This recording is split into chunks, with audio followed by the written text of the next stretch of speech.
অপার রহস্যময়। বিজ্ঞান সেই রহস্যের জট খুলছে প্রতিনিয়ত। আজ যা অনাবিষ্কৃত তা অবিশ্বাস্যও বটে। আমাদের ডর অনুষ্ঠানে যে ঘটনার মুখোমুখি আপনি হতে যাচ্ছেন তার যুক্তিসিদ্ধ উত্তর নেই। আমরা প্রতিদিনের জীবনে ভয় বা রহস্যকে যেভাবে স্থান দিয়েছি সেভাবেই এই অনুষ্ঠান আপনার কাছে জায়গা করে নিচ্ছে। এই অনুষ্ঠানের কোনো ঘটনাই সার্বজনীন নয়। ডর মানে ভয়। শুরু হয়ে গেল ডর। সপ্তাহান্তে আপনাদের সবাইকে আরো একবার স্বাগত ডরে। আরজি কিবরিয়া এই মুহূর্তে আপনার সঙ্গে আছে আমার টিম মেম্বার সুমন ও রেহান অন দ্য স্পট অর্থাৎ হন্টেড প্লেস থেকে। সাউন্ডে রয়েছে লোবান এবং সঙ্গে রয়েছে একদল এবিসি রেডিওর শ্রোতা যাদের জীবনে ঘটে যাওয়া ভৌতিক বিভিন্ন ঘটনা নিয়ে। ডর এমন একটি অনুষ্ঠান যে অনুষ্ঠান আমাদের ইন্দ্রিয়জাত বিভিন্ন ভৌতিক অনুভূতি, ভৌতিক ঘটনা যা অবিশ্বাস্য, অবৈজ্ঞানিক, কিন্তু যার উপলব্ধি অন্তরের মধ্যে এবং যার উপলব্ধি আমাদের মানব ইন্দ্রিয়র মধ্যে অনেক বেশি আলোড়িত করে, সেই আলোড়নকে আপনার সামনে উপস্থাপন করে।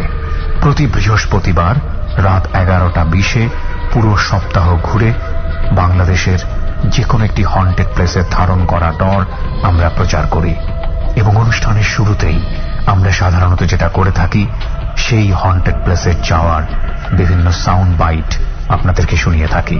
সেটারও কোনো ব্যতিক্রম হচ্ছে না। শুরু হচ্ছে ডরের 28তম পর্ব।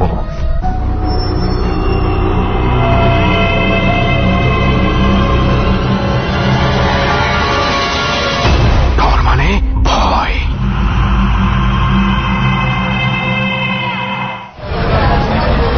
আজকে জানি কোন পুরে যাবি আজকে আবার? তোর মধ্যে ঘটনা কিসে বলতো? তুই ইদানিং জায়গার নাম ভুলে যাস। দোস্ত শুধু জায়গার নাম না, আমি নিজের নাম যে কবে ভুলে যাই। আমার নাম জানি কি দোস্ত? তোর নাম দাঁড়া, জিন চালান দিয়ে বলতে হবে। নামটা কি বাইর করতে হবে? ঘটনা হচ্ছে গাড়ি চালাইতে পারছ না, তুই জিন চালাবি। জিন চালান চালান তো অনেক সহজ, লাইসেন্স লাগে না মামা, বুঝছো? ও আচ্ছা, এটা অবশ্য ঠিক। জিন যে কেউ চালাতে পারে। গাড়ি চালাইতে হলে ড্রাইভিং লাইসেন্সের পরীক্ষা দিতে হয়, ড্রাইভিং লাইসেন্সের জন্য। যদিও আমাদের দেশে অনেকেই এটা না দিয়েই চালাচ্ছে। আর যেটা গাড়িতে রাস্তাঘাটে অনেক কিছু, গাড়িতে ওঠার সময় এই কথা বলতেছিস, ড্রাইভার শুনলে কিন্তু নামাই দিবে বাই চান্স যদি ওনার না থাকে। না শোন, এখন হচ্ছে আমরা ইয়েতে যাব, মাধবপুর যাব। মাধবপুর গেছোস আগে কখনো? না, আমি জানতাম তুই যাস নাই। বর্ডার এরিয়া অনেকটা, মানে ওখান থেকে একটু আরো ভেতরের হচ্ছে বর্ডার এরিয়া। সো আচ্ছা, এত পেঁচাল এখানে বাইরে লাভ আছে? চল গাড়িতে উঠি। এখনই গাড়ি? তুই খাবি না? তুই না খেয়ে উঠবি গাড়িতে? এটা কেমনে? অনেক লম্বা জার্নি। না চল চল চল, তুই আগে খায় নে। বেশ লম্বা জার্নি, তুই আয় খায় নে। আচ্ছা ঠিক আছে, চল আজকে না খেয়ে উঠলাম। ঢাকা থেকে গাড়িতে আমরা পৌঁছাই মাধবপুরে। মাধবপুর শহর থেকে সিএনজি করে পৌঁছে যাই চুনারু ঘাট নামক এলাকায়। মামা দেখছো চলে আসছে, কিন্তু হাসি তো দোষ, কিন্তু রাত তো অনেক হয়ে গেল। চলে আসছে, এখনো অনেক দূরে আছে, এখনো স্পটে পৌঁছায়নি। স্পট কোথায়? এখান থেকে আরো বেশ এই চুনরি ঘাটেই তো? না না, চুনারি ঘাট না। কি নামটা কি আবার? চুনারু ঘাট, বুঝেছো মামা? আচ্ছা আচ্ছা, মানে চুনের মতো দেখতে। হ্যাঁ, যদিও আমরা চুনের দেখা পাই, চুনমুন কিছু নাই কিন্তু। হ্যাঁ তাই, রাইট। এবার যেটা করতে হবে, আবার সিএনজি তুলতে হবে। হ্যাঁ, এই রাত্রেবেলা সিএনজি ওলা তো বই রয়েছে তোমার লাগে? না, সিএনজি একটা ভাড়া করা যাবে এখানে, ওই ডাকবাংলো রোড যাবো এখান থেকে, তাইলেই হয়ে যাবে, বুঝছো? কথা বাদ দিয়ে একটা নাম পাইলাম তো, সেটা আমার মনে থাকবে, ডাকবাংলো রোড। ডাকবাংলো রোড, এইখান থেকেই সিএনজি করে কালেঙ্গা। চল যাই কালেঙ্গা। চুনারু ঘাট থেকে সিএনজি করে আমরা পৌঁছাই কালেঙ্গা। রাত তখন প্রায় 10টা। এখন এখান থেকে কি হাঁটা? এইখান থেকে মামা এই পাহাড়ের ভিতর থেকে অনেক, তুমি গাড়ির উপর দিয়ে চালিয়েছো, এবার পায়ের উপর দিয়ে হাঁটো, বুঝতে পারছো? It's not about walking. আমি চিন্তা করতেছি এই চিপার মধ্যে ঢুকবো এই রাতের বেলা, তুই দেখতেছিস কিছু ভিতরে? লাইট, এই যে লাইট, লাইট কেন আছে? টর্চ জ্বালাইলে শুধু টর্চটা দেখা যাবে ওই আলো দেয়া। না, সবচেয়ে বড় কথা হয়েছে যে এই জন্যই তো এই ঠিকানাটা আমরা এক বন্ধুর কাছ থেকে পাইছিলাম, যে এইখানে এই স্পটটা রয়েছে, এটার মধ্যে একটা মানে দারুণ একটা ঘটনা আছে। ঘটনায় পরে যা, এই জায়গা দেখে তো এমনিতেই অবস্থা খারাপ হয়ে গেছে। এবার খুব সাবধানে হাঁটতে হবে মামা, বুঝতে পারছো? এটা হচ্ছে কিন্তু সীমান্তবর্তী এলাকা, এখান থেকে খুব বেশি দূরে না, 2-3 কিলোমিটার দূরেই হচ্ছে ইন্ডিয়ান বর্ডার। সো এলাকাগুলো একটু খুব নীরব, যে কোনো সময় দুর্ঘটনা, শুধু মানে অন্য ভৌতিক না, অলৌকিক না, অনেক রকম মানব সৃষ্ট দুর্ঘটনা ঘটতে পারে। সো একটু আমরা সাবধানেই থাকবো, সাবধানে যেতে হবে। তার আগে সামনেই ডট টিম আছে, তার আগে একটা ফোন দে ডট টিমের কাছে। প্রায় 10 মিনিট হাঁটার পর কালেঙ্গার ছোট ছনবাড়ি এলাকায় পৌঁছে যাই আমি এবং সুমন, যেখানে আগে থেকেই অপেক্ষা করছে ডর টিম এবং আজকের অতিথিরা। ঠিকঠাক আছে না? আজ দোস্ত আমার তো পায়ের কথা মাথায় আসতেছে না। Did you see this area? এরকম ডার্কনেস অনেকদিন পরে দেখলাম। সবচেয়ে বড় কথা হচ্ছে আমি কয়বার যে চিটপটাং হয়ে পড়তে গেছি। পড়ে যাওয়া একটা জিনিস, আমি যেটা বোঝাতে চাচ্ছি যে অন্ধকারেরও একটা অন্ধকার থাকে।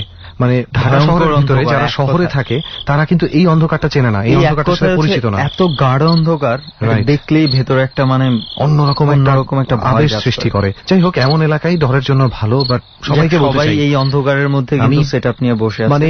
বাজি লেগে বলতে পারি দোস্ত, এই অন্ধকার সবাই চেনে না, এবং এই অন্ধকারে সচরাচর কেউ আসতেও চায় না। দেখি সাথে যারা আছে তাদের কেমন লাগছে। অনেকেই আছে। চল জনি ভাইটা শুনি আগে। ওকে জনি ভাই, আমরা যেটা ডর টিমের কাছে শুনেছি যে আপনার লাইফেও এই ধরনের কিছু ঘটনা আছে, এবং সেজন্যই হচ্ছে আজকে আপনি আমাদের সাথে আছেন। এবং তার আগে আপনার কাছ থেকে আপনার পরিচয়টা একটু ভালো করে জানতে চাই, যে আপনি কোথায় থাকেন, কি করেন। আমি জনি, বাড্ডা থেকে এসেছি। আমার ডর খুবই ভালো লাগে, এই জন্য আমি এই ডরের টিমের সাথে আজকে আসছি আমার হিস্টোরি বলার জন্য। এবং আমাদের বিশ্বাস যে আপনার কাছে এমন কিছু ঘটনা আমরা পাবো যে ঘটনা শুনে আজকে আমাদেরও ভালো লাগবে। তো জনি ভাই, কি করেন আপনি? আমি একটা কোম্পানিতে গাড়ি চালাই। গাড়ি চালাচ্ছেন? ওকে জনি ভাই, তাহলে আমরা আপনার ঘটনায় ঢুকি, যে কি ধরনের ঘটনা আপনি বলতে চান। শুরুতে কোন ঘটনাটা বলবেন? শুরুতে আমি বলবো যে আমার চুয়াডাঙ্গা জেলা যে হসপিটাল আছে, সদর হসপিটাল, ওইখানকার একটা মর্গের ঘটনা বলবো। মর্গের ঘটনা? জি। ওকে, এটা কতদিন আগের ঘটনা? এই ঘটনাটা আমার ঘটছে 2003 সালে, প্রায় 10-11 বছর আগের ঘটনা। জি। ওকে ফাইন, তাহলে আমরা শুরু থেকে একটু শুনি যে কি ধরনের ঘটনা ছিল। শুরু থেকে বলি, আমার ফুবু উনি ডেলিভারি হওয়ার জন্য হসপিটালে গেছিল। আচ্ছা। তো বাট আমি তার আগের দিন খবর পাইছি, ওই দিনকে যাওয়া সম্ভব হয়নি, তার পরের দিন গেছি হসপিটালে। তখন আপনি ওখানেই থাকেন? তখন আমি ঢাকা থেকে গেছি। ঢাকা থেকে ওখানে গেছেন? আমার একটা খুবই ভালো নেশা এবং খারাপ নেশা বলবো, আপনারা যে যাই বলেন, যে প্রত্যেকটা হসপিটালের মর্গটাকে দেখার জন্য আমার মনটা খুব কৌতূহল জাগে। মানে মর্গের প্রতি আপনার টান রয়েছে? টান আছে, কেন জানি না। যেই হসপিটালে যাই আমি আগে মর্গটাকে খুঁজি, যে এখানে লাশগুলারে কি করা হয়। মাই গড, আমার দেখে তো অদ্ভুত। আমরা সাধারণত মর্গের জায়গাটাকে এড়িয়ে চলার চেষ্টা করে, একটা ভয় কাজ করে ওই দিক দিয়ে গেলেই বা ওইটার আশেপাশে গেলেই। আর আপনার উল্টা ওইখানে আগ্রহ। জি, যে মর্গে একটা লাশ নিচ্ছে, একটা লাশ কিভাবে কাটছে, এটা আমার দেখতে খুব ভালো লাগে। আপনি কখনো দেখেছেন লাশ? হ্যাঁ, আমি লাশ কাটতে দেখেছি। ইভেন আমি যে ঘটনাটা বলবো আমি জড়িত। আচ্ছা, তাহলে আমরা এবার ঘটনাটা শুনি, আসলে কিভাবে ঘটনাটা শুরু। আমার একটা চাচার শালা হয় উনি। আপনার এটা আমাদের অঞ্চলে কিছু বাহিনী আছে। আচ্ছা। এই বাহিনীতে মার্ডার করে। যে বাহিনীগুলো মার্ডার করে? হ্যাঁ, বাহিনীগুলোকে অনেকে মার্ডার করে। তো উনি মার্ডার হয় 2 দিন ডেড বডিটা পানির ভিতরে ছিল। আপনার চাচার শালা মার্ডার হয়েছে, তার ডেড বডিটা 2 দিন পানির ভিতরে ছিল। আচ্ছা। তখন ছিল শীতের শেষের দিকে। তো আমি হসপিটালে আমার ফুবুকে দেখতে গেছি, এবং ফুবুর ছেলে হয়েছিল তাকে আমি দেখতে গেছি। তো হঠাৎ আমি মর্গে যাই ফার্স্ট টাইম। তখন হসপিটালটা আমি যেই টাইমে গেছি সকালে 8:30, তখন হসপিটাল ক্লিন করা হচ্ছিল। তো ওই সময় কাউকে ঢুকতে দেওয়া হয় না। তো আমি, আমার মনে একটা আছে যে একটু মর্গে যাব। ইভেন আমাদের চুয়াডাঙ্গাতে অনেক লাশ প্রতিদিনই দেখা যাচ্ছে 5টা 3টা করে আসে। তো ওই লাশগুলা সবাই দেখতে যায় কম বেশি। তো আমি ওই দিনকে গেছি। তো চাচার সাথে দেখা, জিজ্ঞাসা করলাম, চাচা আপনি এখানে কি করেন? তো চাচা বলছে যে আমি এখানে এসেছি, আমার একটা শালা মার্ডার হয়েছে, তার ডেড বডিটা দেখার জন্য। তো তখন আমি ওখানে ওনাকে বললাম যে কোথায় ডেড বডি আপনার? সে বলছে ওই যে পাটি দিয়ে মরানো। তো পাটিটা খুলে দেখলাম যে তার প্রত্যেকটা স্টেপ মাথার উপরে। মাথার উপর আঘাতের দাগ? হ্যাঁ, আঘাতের দাগগুলা মাথার উপরে। তো মাথার উপরে হলে আমি দেখে আমার কাছে কেমন একটা লাগলো, মানুষটা অনেক পরিষ্কার মনে হলো, তার হালকা দাড়ি আছে। তো ওখানে ডোম আসছে। তো ডোমের সাথে আমি পরিচিত, কারণ ওই মাঠে আমি ক্রিকেটও খেলি, মর্গের পিছনের মাঠটাতে। তারপরে ওনাকে যখন দেখা হলো, বললাম যে এটা তো আমাদের রিলেটিভের লাশ, তো এটাকে কিভাবে কি করা যায় আপনি একটু দেখেন। ঠিক আছে, ডাক্তারকে আমি বলছি, থানার থেকেও লোক আসছে। তখন আমরা 4 জনা মিলে ডেড বডিটা মর্গের ভিতরে ঢুকাইলাম। আচ্ছা। ঢোকানোর পরে লাশটা আমি নিজেই খুলছি, পাটি মোড়ানো থেকে, হ্যাঁ, রশিগুলা। লোকটা দেখলাম এমন একটা মায়াবী চেহারা। 2 দিন যাবত পানির মধ্যে ডুবানো ছিল, একটু বিকৃত হয়ে যাওয়ার কথা? না, বিকৃত হয়নি, লাশটা শীতের দিন থেকে বিকৃত হয়নি। আচ্ছা আচ্ছা। ওনার হাত পা গুলো হয়ে গেছিল সাদা, এমন সাদা হয়ে গেছিল যে মানে এই সাদাগুলা দেখা যায় না। মানুষটা শূন্য হলে মানুষটা কালো, কিন্তু লাশ সাদা টাইপের হয়ে গেছে। আচ্ছা। তো যাই হোক, আমরা খুলে টুলে দাদাকে বললাম, দাদা আমি যদি একটু আপনার সাথে হেল্পে আসি, যে লাশটা কিভাবে কাটেন। উনি আমাকে ঝাড়ি মারলো যে না, আপনি ভয় পাবেন, আপনি চলে যান। তো ইভেন আমার একটা জিনিস কাজ করলো, যে অপারেশন থিয়েটার যেখানে আর লাশ কাটার রুমটা ঠিক 2 তলা, আর লাশ কাটার রুমটা হচ্ছে 2 তলার নিচে। অতএব আমি থিয়েটারের পাশে গেলে অবশ্যই দেখতে পারবো।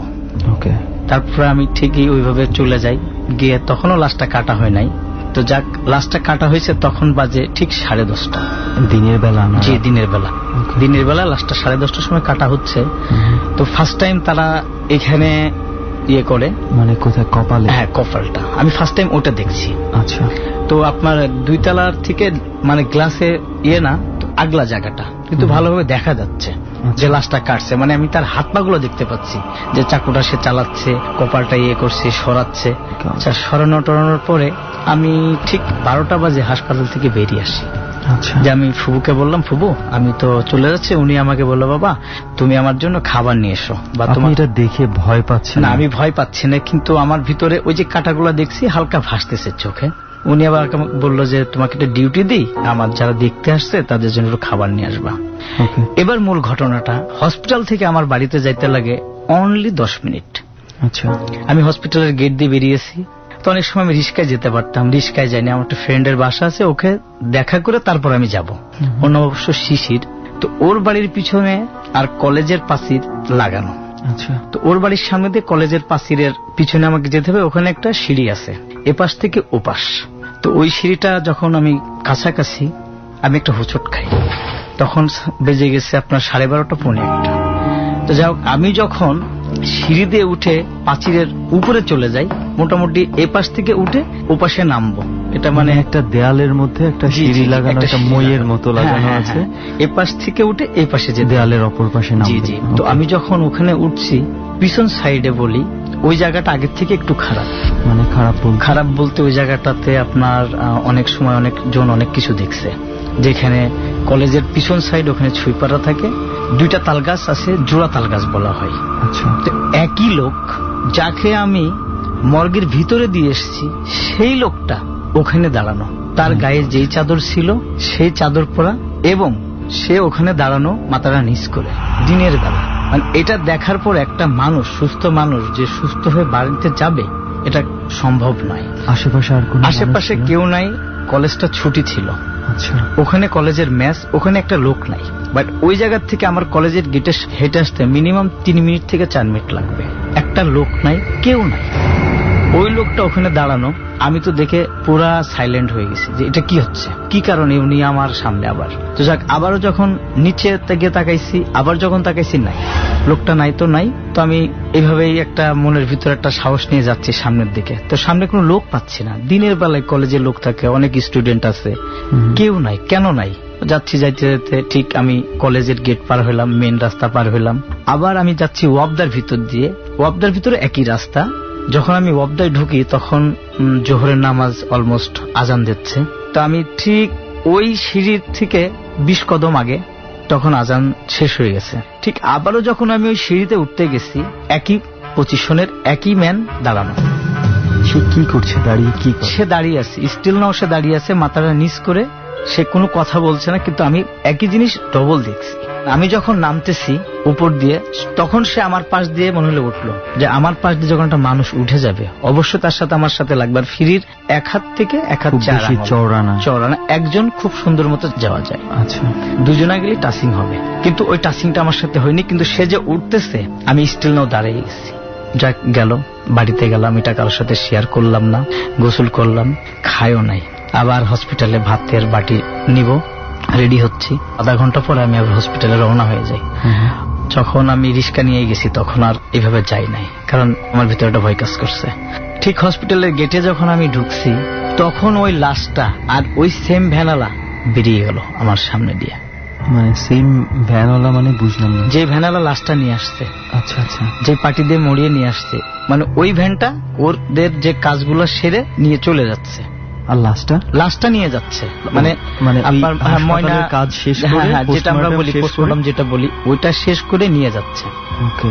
তো আমি চিন্তা করলাম, আমি এনাকে বারবার একই জায়গায় দেখলাম, কিন্তু এখন এনাকে কেন নিয়ে যাচ্ছে, আমার কৌতূহল আরো জাগছে। তো ডোম সাধারণত সবসময় ওখানেই থাকে, ডোমের সাথে আমার দেখা হয়েছে। আমি কাছে যে লাশটা আপনি সকালবেলা করলেন সেটা কখন ছাড়ছেন? কই যে কিছুক্ষণ আগে চলে গেল। আমি কই দাদা একটা কথা বলি।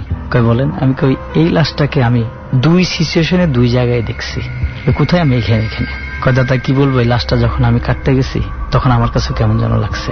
আমি একসাথে 10টা লাশও কাটছি হসপিটালে। তো এই লাশটা কাটার সময় আমার নিজের ভিতরে যেন কেমন একটু লাগছে। হসপিটালে সবকিছু দিয়ে আসলাম বাড়িতে, ওই চাচাকে ধরলাম, যার রিলেটিভ, যার মানে শ্যালক মারা গেছে। হ্যাঁ, বললাম চাচা, যেই লোকটা মারা গেছে এই লোকটা 5 ওয়াক্ত নামাজ পড়তো, খুব কোরআনী হাফেজ একটা লোক ছিল। তো আমি বললাম চাচা এই ব্যাপার, তখন আমিও নামাজ পড়তাম, তো হয়তো এই কারণেই কি উনি বারবার আমাকে জিনিসটা দেখিয়েছে কি আমি এটা আজও বুঝতে পারি না। কিন্তু মানে এর পরবর্তীতে আর কখনো? হ্যাঁ, এর পরবর্তীতে আমাকে দিনের বেলায় আমি এটা ফেস করছি। টোটালি 3 বছর বন্ধ হয়ে গেছে ফেস করাটা। সে আমার সামনে ওই টাইমগুলোতে আসছে, অ্যাশ কালারের চাদরটা দিয়ে লাশটা মরানো ছিল, আর খেজুরের যে পার্টিগুলো আছে ওই পার্টি দিয়ে মরানো। অনেক সময় রাত্রে 12টা সময় আমার ডিউটি শেষ করে বাসায় যায়, তখন আমার সামনে পড়েনি। আচ্ছা, সবগুলো পড়ছে দিনে একই টাইম। ডর মানে ভয়। ছোট্ট একটা বিরতির সময় হয়ে গেল। ডর শুনছেন আপনি এবিসি রেডিও FM 89.2 এ। গরম বাড়ছে ধীরে ধীরে। অনেকেই এই সময়টাতে ঘরে থাকেন না, বাইরে থাকেন, বিশেষ করে গ্রামাঞ্চলে। দেখা যায় মাঝরাত পর্যন্ত উঠোনে কিংবা খোলা কোনো জায়গায় বন্ধুসহ আড্ডা দিচ্ছেন অথবা ঘুমোচ্ছেন। এইরকম পরিবেশে আপনার কানে যদি ডর অনুষ্ঠানটি থেকে থাকে, তাহলে অদ্ভুত এক অনুভূতির মধ্য দিয়ে আপনি যাবেন। রাতের অন্ধকার ডরের জন্য সবচাইতে অনুভূত সময়। প্রিয় শ্রোতা, আমরা বিরতির পর আবারও ফিরেছি ডরে, এবং ডরে আজকে 4 জন বন্ধুর জীবনের অধিভৌতিক ঘটনা উপস্থাপিত হচ্ছে। আমরা তাদের কাছে আবারও ফিরে যেতে চাই। একটু পরে আপনাকে মনে করিয়ে দেব ডর মানে যে ভয়, সেই ভয় পাওয়ার বিশেষ রেসিপি। আবারও ফিরছি সুমন ও রেহানের কাছে অন দ্য স্পটে। ডর সবগুলো পড়ছে দিনে একই টাইমে, 1টা থেকে 1:30টার ভিতরে। তো আমি এগুলোতে খুব ভয় পেতাম। পরে যখন আমাদের ওখানে একটা হুজুর ছিল, আমি তার কাছে গিয়ে বলছি যে একই জিনিস বারবার আমি দেখি, তো উনি বলছে আর দেখবা না। এই ঘটনাটা আমার এখানেই এমন কিছু আর দেখবেন না। সেটা কিভাবে বলেছিল উনি? এই ছেলেটা ভালো একটা জিন ছিল তার সাথে, এই জন্য সেই জিনটা ওর ছলনায় আসতো সবার সামনে। তবে এখন আর আপনার এখন আর আমার কোনো সমস্যা হয় না, কারণ এই সমস্যাগুলো হলে এমনি আমরা গাড়ি ঘোড়া চালাই, রাত বেরোতে যেতে হয়। ডেফিনেটলি, মানে আসলে কি বলবো, মানে সবচেয়ে বড় কথা হচ্ছে আপনি যেভাবে লাশ কাটার বর্ণনাটা দিয়েছেন, মানে আমি অনেকদিন আগে ছোট একটা ক্লিপ দেখেছিলাম লাশ কাটার, সেটাতে যেভাবে লাশ কাটা হয় মর্গে, ভিডিও ক্লিপটা দেখে আমি মোটামুটি নার্ভাস হয়ে গেছিলাম, এবং এটা আসলে সবার পক্ষে নেওয়া সম্ভব না এই ধরনের লাশ কাটার ঘটনা। আমি মনে করি যারা মর্গে গিয়ে লাশগুলোরে দেখছে, হয়তো তারা চাবে না যে আমাদের লাশগুলো এমন হোক। আমরা পত্রপত্রিকায় ইদানিং বেশ কিছু ঘটনা দেখেছি যে ডাক্তাররা মৃত ঘোষণা করে দিয়েছে, লাশ মর্গে চলে গেছে, সেখান থেকে উঠে বসেছে। ঘটনাও ঘটছে। আমরা চাইবো না যে কেউ এই ধরনের ঘটনার মধ্যে পড়ুক। তো যাই হোক, আমরা পরবর্তী আরো কিছু ঘটনা আপনার আছে, একটু সেই ঘটনাগুলো শুনি। এই ঘটনাটা বলবো, আমার একটা হিন্দু ফ্রেন্ড ছিল, ওর বোন জামাই মারা যায়। কতদিন আগের ঘটনা? সেটার ঘটনাটা আমি বলি। এটা আপনার ঘটনাটা ঘটছে 2005-06 মাঝামাঝি। অ্যাক্সিডেন্ট করে মারা যায়। আচ্ছা, কিভাবে, কোথায় অ্যাক্সিডেন্ট করে? অ্যাক্সিডেন্টটা করে হচ্ছে পানের গাড়ি বলি, যেটা আমরা পান যে গাড়িতে করে নিয়ে আসে, বড় বড় গাড়িতে, ওই গাড়িটা অ্যাক্সিডেন্ট করছিল কামারখালী ঘাট কানাইপুর বাস স্ট্যান্ড বলি এই অঞ্চলে। তো ওই লাশটাকে আমি নিতে আসছিলাম, আমি আমার বন্ধু সহ। তো লাশটা যখন নিয়ে যাই ফরিদপুর মেডিকেলের থেকে, 3 দিন পরে লাশটা নিয়ে যাওয়া হয়েছিল। যে ডেড বডিটা চিরাই কাটাই করছে ওইটা দেখতে পারছিলাম না। আচ্ছা, কারণ ওইটাই কেন দেখি নাই, যে ওটা দেখলে হয়তো আমার লাশটা নিয়ে যাওয়া হবে না। আমরা 2 জন ছিলাম পুরুষ, 4 জন ছিল মহিলা, এই জন্য ওটা আমি দেখিনি। মানসিক ভাবে দুর্বল যেন হয়েছে, কারণ এমনিতেই পুরো রাত্রিরে জেগে এসেছি, সারাদিন খাওয়া দাওয়া নাই। লাশটা খোঁজাখুঁজির পরে পাওয়া গেছে। লাশটা খুঁজেছেন মানে যে মর্গে ছিল ওখানে আরো 4-5 জন গিয়ে খুঁজেছিলেন। তা আমি ভিতরে ঢুকি নাই, ওরাই ঢুকছে। যাই হোক, আমরা সকালে 10টা বাজে ফরিদপুর থেকে চুয়াডাঙ্গা, খুব একটা ডিস্টেন্স না, অ্যাম্বুলেন্সে করে লাশটা নিয়ে যাওয়া হয়েছিল। তো নেওয়ার সময় লাশটা কোনো প্রবলেম হলো না। যখন বাড়িতে পৌঁছাইলাম প্রায় 3টা বেজে গেছে, বেলা 3টা বেজে গেছে। তো লাশের গাড়ি সাধারণত স্লোলি চলে, গাড়িটা ভার থাকে, আর যেহেতু আমরা ছিলাম লোক বেশি, তো আমরা কয়েকটা জায়গায় শুনেছি, মানে কিছুদিন আগে জয় আমাদের সাথে ছিল, জয় এরকম একটা ঘটনা বলেছিল যে লাশের গাড়িগুলো আসলে সাধারণত একটু স্লো চলে। তো ওরা দেখলাম যে না, মোটামুটি ভালোই গেল। তো যখন ও বলছে যে এই লাশ এখন তো বাড়ি নিয়ে যে সবাইকে দেখাতে হবে, আমি ওরাকে বললাম যে দেখ, তোদের বোনজামার যদি কেউ থাকে তাদেরকে আগে থেকে খবর দিয়ে দে, ওরা তোদের বাড়িতে এসে থাকুক, আর এই লাশ টানাটানির দরকার নাই। আমরা পারলে সোজা একেবারে আমাদের চুয়াডাঙ্গা যেখানে শ্মশান বলি আমরা, শ্মশানে নিয়ে চলে যাই, ওখানে সবকিছু রেডি করে ফেল। কয় না, আমার তো রেডি করার এখনো সেভাবে প্রস্তুতি নাই, ও একটু গরিব ছেলেটা। তো আমি বললাম যে ঠিক আছে বন্ধু, তাহলে কি করবা? কয় না, বাড়িতে আগে নিই, তারপরে। ঠিক আছে, বাড়িতে নিলাম। নেওয়ার পরে ঠিক 5:30টার দিকে আমরা শ্মশান ঘাটের উদ্দেশ্যে লাশ নিয়ে রওনা হয়েছি। তো এর মধ্যে অ্যাম্বুলেন্স ছেড়ে দিছি।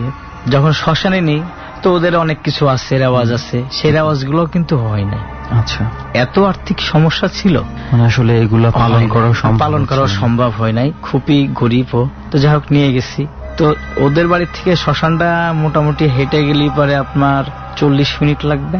ওকে, একটা নদীর পাশে আমাদের একটা মাথা ভাঙা নদী আছে, ছোট্ট নদী।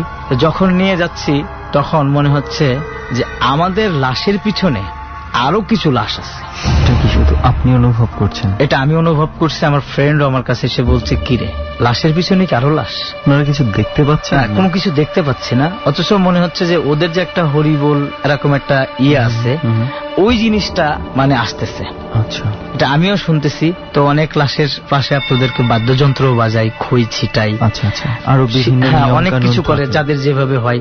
তো ওর দুলাভাইটার কিছুই হয় নাই। ধর্মীয় যে আচার অনুষ্ঠান কোন রকম ওকে পুড়িয়ে মানে বিদায় দিতে পারলে একটা হয়ে যায়। কারণ আমরা যে রাস্তা দিয়ে যাচ্ছি, এই রাস্তায় কিন্তু একটা বড় একটা কবরস্থান আছে।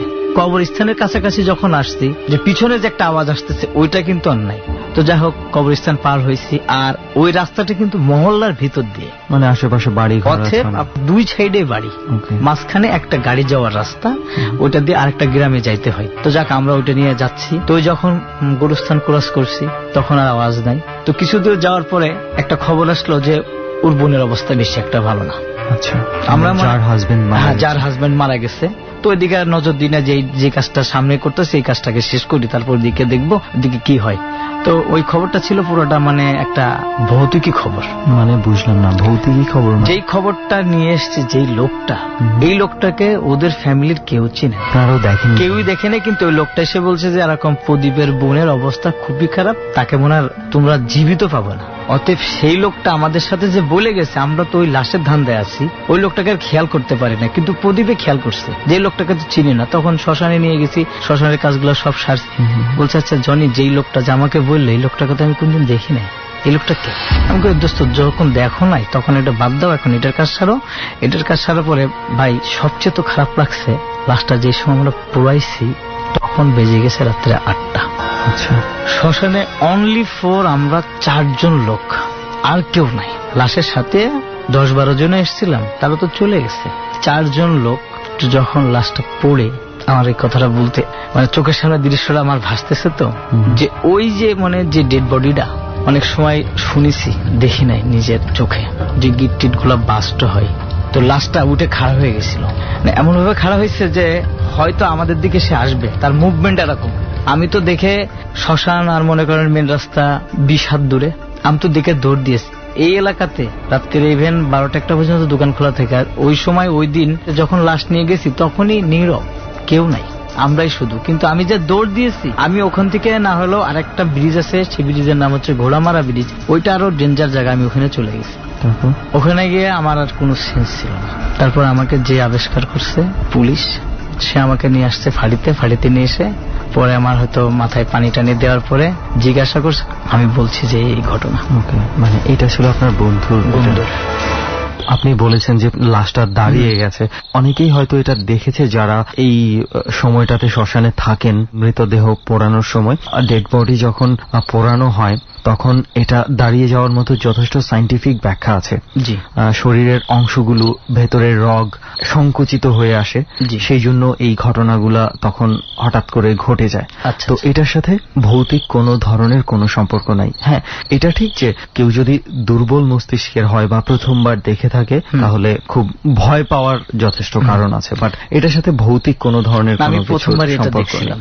সেই জন্যই হয়তো বা ঘটে গেছে। তো যাই হোক জনি ভাই, এরপরে আর কোন ধরনের কোন ঘটনা কি আপনি? এরপরে আরেকটা যেটা বলি, এটা আমার জীবনের আরেকটা খুব মর্মান্তিক ঘটনা। শুনি আমরা সেই ঘটনা। সেই ঘটনাটা বলবো যে আমি তো বাড়িতে গেলে বন্ধু বান্ধব অনেক আছে, ঢাকা থেকে গেছি। আপনার এটা ছিল পহেলা বৈশাখের একটা আমেজ, 2008-এর দিকে। আচ্ছা। তো যাওয়ার পরে আমার একটা ফ্রেন্ড মারা গেছে, ড্রিঙ্ক করতো, ড্রিঙ্ক এর কারণে মারা গেছে। আচ্ছা, অসুস্থ হয়ে ড্রিঙ্কস করতে করতে সে সবই খেত, সে মারা গেছে। ওকে। তো আমি মোটামুটি বাসার থেকে রাত্রে খাওয়া দাওয়া করছি, বাজে তখন কত 11:30। আমার বাসার মেন রোড 10 সেকেন্ড লাগে। তো হঠাৎ ও দেখছি মোটরসাইকেল নিয়ে এসে দাঁড়ালো। আমার বলছে, জনি ওঠ গাড়িতে। তখন কি সে অলরেডি মারা গেছে? তখন সে মারা যায়নি, মারা গেছে 2011 সালে। আচ্ছা। আর আমি এটা 8-এর ঘটনা বলছি। 8-এর ঘটনা বলছেন। ওকে, ওঠ, তুই আসছিস, আমি তো খবর পাইছি। ঠিক আছে, উঠলাম। তো উঠে একটা কৌতূহল জাগে না যে কোথায় যাব আমরা, এটা কিন্তু আমি ওকে জিজ্ঞাসা করি নাই, ও আমাকে বলে নাই। তো গল্প করতে করতে বেশ সুন্দর মতো যাচ্ছি আমরা দুইজনা। আমাদের রুটটা হচ্ছে যে জায়গাতে তার 5 দিন আগে মার্ডার হয়েছে জুড়া লাশ। আচ্ছা। তো আমি যে রুটটার কথা বলি, এই রুটটার নাম শুনলে আমার এলাকার কেউ শুনলে বলবে যে না, আসলে একটা ভৌতিকই জায়গা। এটা চুয়াডাঙ্গা থেকে আলমডাঙ্গা একটা রাস্তা আছে, ওই রাস্তা ধরে আমরা যাচ্ছি। ওই রাস্তাটা যে খারাপ এটা সবাই জানে, ছিনতাই হয়, মানুষ মার্ডার হয়, সবকিছু এখানে সম্ভব। ইভেন আমি ওকে জিজ্ঞাসাও করতেছি না যে আমি কোথায় যাচ্ছি, কার সাথে যাচ্ছি। তো যাইতে যাইতে হঠাৎ একটা ব্রিজ আছে, যে ঘোড়ামারা ব্রিজ, ওই ব্রিজটা পার হয়ে একটা হাজরাটি নামক একটা জায়গা আছে, তারপর একটা কুয়া আছে, ওই কুয়াতে অনেক মানুষ মার্ডার হয়েছে। ঠিক ওই জায়গায় যখন আমি গেছি, ওর মোটরসাইকেলের চড়া, তা আমি ওকে বলছি যে এত দূর যখন আসলাম, যদি কোনো স্মোকিং থাকে তুই আমাকে দে, খাই। ও যখন মোটরসাইকেলটা নিয়ে মানে দাঁড়িয়ে, আমি যখন ওর কাছে চাইছি, কই কি তুই কি সিগারেট খাবি? আমি কই হ্যাঁ। কই খা, পকেটে আছে, খা। সে কিন্তু সামনের দিকে তার, আমি ফেস দেখি না, জাস্ট পিছনে, আর জনি ওঠ, এই কথা কিন্তু আমার সাথে ওর কথা। আর এর মধ্যে কথা হয়েছে যে তুই কখন আস ঢাকার থেকে। এটা মোটরসাইকেল চলতে? হ্যাঁ, মোটরসাইকেল চলতে। যে সুমন ভাই আপনাকে কি বলবো, যখন সে ফেসটা ঘুরিয়েছে, ওই বিকৃত মুখ আমি মানে আজ পর্যন্ত ওরকম মুখ আমি দেখি নাই। মানে কি দেখছেন আপনি? তার পুরো এইটা খালি হাড্ডি আর তাজা ব্লাডটা একদম তাজা। মানে আপনারা যখন মোটরসাইকেল চালিয়ে যখন যাচ্ছে, আশেপাশে কোনো মোটরসাইকেল যায়নি, কোনো মানুষ ক্রস হয়নি? ওই রাস্তাটায় মোটামুটি আপনার রাত্রিরে 9টার পর থেকে গাড়ি চলাচল টোটালি বন্ধ হয়ে যায়, জাস্ট খালি দূরপাল্লার ওই ট্রাক এগুলো আছে। আর আমাদের কয়টা বাজে আপনি যখন আমি যখন ওর মোটরসাইকেল উঠি তখন 11:15 বাজে। আমাদের মহল্লার ছেলেপিলে অনেকেই ঘোরাঘুরি করে। আর সেটা ছিল পহেলা বৈশাখের একটা দিন। আচ্ছা, একটু উৎসবের কারণ পয়লা বৈশাখ তো এখন সবাই ধুমধাম করে। আচ্ছা, তারপরে কি হলো? তারপরে ওর যখন ওই ফেসটা দেখছি, আমি তখন মোটরসাইকেলে বসা। আচ্ছা, মানে আমি যে ওকে যে কি বলবো আমি এটা পাচ্ছি না, যে আমি কি দেখছি, এটা আমি কার সাথে আসলাম। ওর গাড়ির থেকে মানে ড্রাইভ দিয়ে নেমে গেছি, পড়েও গেছি। আমার এখনো সেই ব্যথা করে হাঁটুতে, পাকার উপরে পড়ে যাওয়ার ব্যথাটা। মানে আমি সুদা না দৌড়িয়ে আমি ছুটতেছি আরেক দিকে, সে মোটরসাইকেল নিয়ে খালি আমাকে বলছে সিগারেট খাবি না, এই দাঁড়া তুই খাবি না, এই তুই খাবি না। আমি খালি ছুটছি আর উল্টো দিকে দৌড়চ্ছি। তো আপনার যখন আমি আমার একটা জায়গা মতো পৌঁছে গেছি হয়তো, তো ওখান থেকে আমি তাকে দেখতে পাচ্ছি না। প্রায় 200 গজ আমি দৌড়িয়ে গেছি, তখন আমি আর দেখতে পারি না, ওকে আর দেখতেছি না। কিন্তু আমি সেন্সে হারাই নাই, আমি ভিতরে একটা বল রাখছিলাম যে যাই হোক আমি যতটুকু দৌড়াতে পারি আমি পড়ে দৌড়চ্ছি। এখন সোজা পড়ছি কি উল্টা পড়ছি এটাও মানে নাই। তো আপনার পহেলা বৈশাখ তখন তেমনি একটা খরার মাস পরেই তো মানুষ তো মাঠে ধানে পানি দেয়, তো কিছু দূরে আপনার একজনা ধানে পানি দিচ্ছিল। তো সেই লোকটা আমাকে দেখে আসছে, কি কেন আসছে আমি জানি না, সে খালি পিছন দিক থেকে এসে বললো, তুমি দৌড়চ্ছ কেন, তুমি কে, কোথা থেকে আসছো? তখন আমি ওনার সাথে শেয়ার করি জিনিসটা, যে দেখেন চাচা এই ব্যাপার। কয় কোথায় ঘটনা? আমি কই ঘটনা এখানে। কয় এখানে এর আগেও একই ঘটনা ঘটছে, অন্যদের সাথেও ঘটেছে এখানে এই ধরনের ঘটনা, সেম এই ঘটনা ঘটছে। আমি নিজে প্রমাণ, কারণ আমি আজকে 15 দিন যাবত আমি পানি দিচ্ছি। আমি বলি ভাইয়া, আমাদের পাড়ার একটা ছেলে রকেট নামের ওখানে মার্ডার হয়েছিল ঠিক ওইভাবে, মানে এইভাবে তাকে মোটরসাইকেলে নিয়ে যায় না, সে ছেলেটা ব্যবসা করতো, তাকে মার্ডার করছিল ঠিক সেম এরকম একটা ছিল। তো আমি দেখি নাই, আমি শুনছি, ওই লোকই আমাকে বলছে রকেট নামের একটা ছেলে মার্ডার হয়েছিল এখানে এইভাবে। এই ধরনের ঘটনা এখানে আমি এই কয়েকদিন ধরে ফেস করতেছি। কি রকেট মারা যাওয়ার পর থেকেই ঘটনা হচ্ছে? রকেটের সাথে আপনার পরিচয় ছিল? আমার পরিচয় বলতে আমার একই মহল্লা, ওর সাথে সেমন আমার কোনো সম্পর্ক ছিল না, জাস্ট সে আমার পাড়ার একটা ছেলে। এই আচ্ছা, তখন আপনার ওই বন্ধু কোথায় ছিল? মানে ওর সাথে আর যোগাযোগ করে? ওর সাথে আমি যোগাযোগ করছি, পরে আমি চাচাকে বললাম যে চাচা আপনি যেভাবে হোক আমাকে একটু পৌঁছাই দেন। বাবা এখন তো আমি তোমাকে পৌঁছাতে পারবো না, আমি তোমাকে সকালে পৌঁছে দিতে পারবো। তা আমি সারা রাত্রি ওনার সাথে থাকলাম, ভয় তো আমার ভিতর থেকে যায় না। সন্দেহ লাগছে যে এই লোক আবার এরকম বলবে না তো, আমার পকেটে সিগারেট আছে তুই খা। সারাত্রি এটাই চলছে, স্বাভাবিক কিছু নয়। যখন ফজরে আজান দিছে তখন ভাবছি এখন সমস্যা নাই, আমি এখন বাসায় যাই। বাসায় এসে সরাসরি ওর বাড়িতে গেছি, মানে যেই বন্ধু মোটরসাইকেল মনে করে আপনি উঠেছিলেন, ওর বাড়িতে গেছি, ওর রুম নক করছি, ও আমাকে রুম খুলছে, কিরে তুই কখন আসছিস? আমি কই আমি কখন আসছি এটা দরকার নেই, তুমি যে কালকে রাত্রিরে আমাকে এত টাইমে আমার বাসার সামনে থেকে মোটরসাইকেল উঠিয়েছো, কারণ কি? আমার তো কোনো মোটরসাইকেলই নাই, আর আমি তোমাকে কখন উঠালাম? তুমি আমাকে নিয়ে গেছো, অনেক কথা বলছো তুমি আমার সাথে, এটা সম্ভব না, এটা তুমি সত্যি কি তার মোটরসাইকেল ছিল না? তখন তার মোটরসাইকেল ছিল না। সে পুরা অবাক হয়ে গেছে, তুমি মানে মিথ্যে কথা বলছো দোস্ত, কেন? তুমি আজকে মার্ডার হয়ে গেলে হয়তো তো তাহলে আমি ফেসে যেতাম। আমি ওকে বলছি এই ব্যাপার, ইভেন যে লোকটাকে আমাকে রাত্রে সেভ করছে আমি তোমার কাছে নিয়ে যাব, চলো তুমি আমার সাথে। আমরা আবার ওনার কাছে গেছি, ওনারে পাইছি, তো উনি তখন ব্যাখ্যাগুলা বলে দিল যে এই জায়গাতে এই কাজগুলা হচ্ছে, তো তোমরা সাবধানে থেকো। মানে এই পথটা আমাদের একটা গন্তব্য হতে পারে, আপনাদের চুয়াডাঙ্গার ওই জায়গাটা। জি জনি ভাই, এই ছিল আজকে আমার এই ঘটনাগুলো ছিল। আপনার কাছ থেকে আমরা বেশ কয়েকটা ঘটনা শুনলাম এবং প্রত্যেকটা ঘটনায় লাশ নিয়ে শ্মশানের ঘটনাটা শুনেছিলাম, যদিও এটাতে ভৌতিক আদৌ তেমন কিছু নাই, এটা যদিও বলেছি। তো অনেক ধন্যবাদ আমাদের সঙ্গে এই জার্নিতে যোগ দিয়েছেন। আমারও ভালো লাগলো আপনাদের সাথে এসে, আমার অনেক অভিজ্ঞতা হলো। ওকে, চলেন তাহলে আমরা আরো যারা রয়েছে তাদের ঘটনা এবার শুনি। জি আচ্ছা। ডর মানে ভয়। বিরতির সময় হয়ে গেল আরো একবার। আপনারা শুনছেন ডর, এবিসি রেডিও FM 89.2 এ।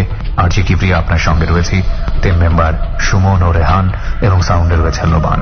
ডরে আজকে 4 জনের জীবনের অতিভৌতিক ঘটনাগুলো এখানে উপস্থাপিত হচ্ছে। ধারাবাহিকভাবে আমরা সেই ঘটনাটা আপনাদের সামনে উপস্থাপন করছি। প্রিয় শ্রোতা, এই অতিভৌতিক ঘটনাগুলো আপনি বিশ্বাস করবেন কি করবেন না সেটা একান্তই আপনার ব্যক্তিগত ব্যাপার। আমরা জানি বিজ্ঞানের জায়গা থেকে এই নন সায়েন্টিফিক ব্যাপারগুলোর কোনো উত্তর নেই, কিন্তু এটা তো সত্য, ভৌতিক যে আবেদন সেটা সৃষ্টির আদি থেকে এখন পর্যন্ত প্রত্যেকটি জায়গায় জায়গায় প্রত্যেকটি মানুষের অন্তরে আছে। আমরা সেই আবেদনকে এই ডর অনুষ্ঠানের মাধ্যমে উপস্থাপিত করছি। ডর মানে ভয়।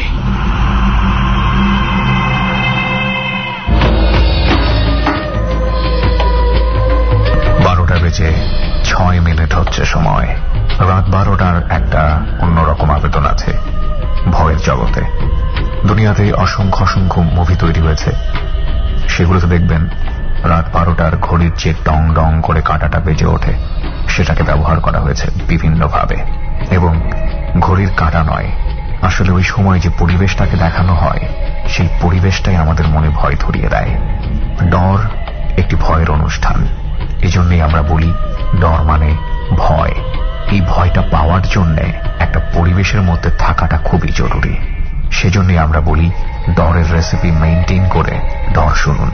রেসিপিটা হচ্ছে একলা ঘর, অন্ধকার, শুনশান নীরবতা, আপনার কানে আছে হেডফোন, এবিসি রেডিও ডর শুনছেন আপনি, জানালার পাশে আপনি শোয়া এবং জানালাটা হালকা করে খোলা। তারপর সাহস নিয়ে শুনতে থাকুন ডর। আর যে কি প্রিয় আপনার সঙ্গে রয়েছি, রয়েছে সুমন, রয়েছে রেহান এবং সাউন্ড এলোবান। আবারও ফিরছি গল্পের ঠিক সেই জায়গাতে যেখানে আমরা ছোট্ট একটা বিরতি নিয়েছিলাম। ডর। তো রেহান, চলো এই মুহূর্তে আরো একজন বন্ধু স্বাধীন ভাই আমাদের সঙ্গে আছে। যদিও আরো এক স্বাধীনকে পেয়েছিলাম কিছুদিন আগেই, এবং স্বাধীন ভাইকে এবার আমরা স্বাধীনভাবে তার ভয়ের কথাগুলো একটু আমাদেরকে বলার সুযোগ দেই এবং আমরাও শুনি কি ধরনের ঘটনা স্বাধীন ভাইয়ের কাছে রয়েছে।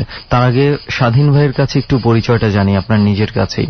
আপনি কোথায় থাকেন, কি করেন? আমার নাম স্বাধীন ইসলাম, আমি ঢাকা উত্তরে থাকি। আপনি করেন কি? জি, আমি একজন পেইন্টার। জি। তো স্বাধীন ভাই, আপনি এই ঘটনাগুলো কি আগে থেকেই একটা বিশ্বাস ছিল, নাকি এই ঘটনার মধ্যে পড়ে আপনার বিশ্বাসটা তৈরি হয়েছে? না, এই ঘটনার আগে থেকেই আমার বিশ্বাসটা ছিল। এইগুলোতে আপনি মোটামুটি বিশ্বাস করতাম, কারণ আমি যখন মাদ্রাসায় লেখাপড়া করছিলাম তো ওখান থেকে প্রায় কিছুটা এগুলো ব্যাপারে আমি ফিল করি। আচ্ছা আচ্ছা। তো স্বাধীন ভাই, আমরা বেশ কিছু ঘটনার কথা শুনেছি ডট টিমের কাছে আপনার জীবনে ঘটেছে। কোন ঘটনাটা প্রথম আপনি আমাদেরকে শোনাতে চান? আমি প্রথমে যে ঘটনাটা শুরু করতে চাই সেটা ঘটনাটা ঘটেছে 2013 সালে নোয়াখালী সোনাইমুড়ি উপজেলায় একটা ঘটনা আছে। সেই ঘটনাটি আমি আপনাদের কাছে বলতে চাই। ঠিক আছে, তাহলে আমরা শুরু থেকে এই ঘটনাটা শুনি। কি হয়েছিল? ঘটনাটা হয়েছিল যে ওখানে একটা বাড়ি আছে, দীর্ঘ 15 বছর ধরে বাড়িতে কেউ বসবাস করে না। দীর্ঘ 15 বছর আগে নাকি বাড়িতে যে কোনো একটা দুর্ঘটনা ঘটে। আচ্ছা। তো তারপর তারা বাড়ি ছেড়ে চলে যায়। 15 বছর যাবত এটা পরিত্যক্ত অবস্থায় আছে। কিসের বাড়ি? টিনের ঘর? না, বাড়িটা হচ্ছে পাকা দালানের দোতলা বাড়ি, দোতলা বিশিষ্ট। আচ্ছা। ড্রয়িংটা অনেক বড়, বিশাল আকারের, ওল্ড মডেল। তো বাড়ির প্রধান ফটকে 2টা গেট আছে। আচ্ছা।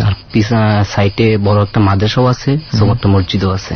পুরো বাড়িতে দেওয়াল দেওয়া করা ছাদও আছে। আচ্ছা। সেখানে যখন বাড়িটা তারা পুনরায় আসবে, তো সেই বাড়ি সংস্কার করার জন্য আমাদেরকে পাঠানো হয়। 15 বছর পর তারা আবার ফিরতে চাচ্ছে। পেইন্টের কাজ করার জন্য বিভিন্ন দেয়ালে রং টং এগুলো করার জন্য। এর জন্য আমি চাই। আমার সহপাঠী ছিল 3 জন, আমি সহ 4 জন। আপনারা ঢুকে বাড়িটা ঠিক কেমন অবস্থায় দেখতে পেয়েছেন? কিরকম ছিল বাড়িটার চেহারাটা? বাড়িটার চেহারাটা ছিল খুবই ভয়ানক। সাধারণ একটা মানুষ মনে হয় ওখানে গেলে প্রবেশ করবে না, আর প্রবেশ এমনিতেও করে না। মানে গেট খুলে দিলে মানে বাড়ির ভেতরে প্রবেশ করা সম্ভব না। পুরো বাড়ি কি জঙ্গলে গেছে, দেয়ালে সহ এবং কি সিলিং এ সহ। আচ্ছা, গাছ উঠে গেছে। ম্যানেজার আমাদের সাথে ছিল। তো ম্যানেজার যখন প্রধান ফটকের গেটটি খুলে দেয়, তো আমরা ঢুকার পরে দেখি যে বাড়ির এই অবস্থা। আর বাড়িতে যে পরিমাণ ধুলা জমে আছে, 1/2 ইঞ্চির মতো ধুলা জমে আছে প্রত্যেকটা অঙ্গতে। তো এরকম একটা বাড়িতে আমরা ঘুরলাম, আগে বাড়িটা দেখলাম যে বাড়িটার পরিস্থিতি কি। দেখে খুব ভয় লাগছে, কিন্তু আমার সহযোগী যারা ছিল তারা ভাবছি এরকম একটা কাজ করা খুব মুশকিল ব্যাপার, সময় সাপেক্ষ কষ্ট হবে। তো আমি যেহেতু আগের থেকে এই সমস্ত ব্যাপার উপভোগ করতে পারি, সেহেতু দাঁড়িয়ে দেখে বুঝছিলাম যে বাড়িতে কোনো একটা ঘটনা আছে।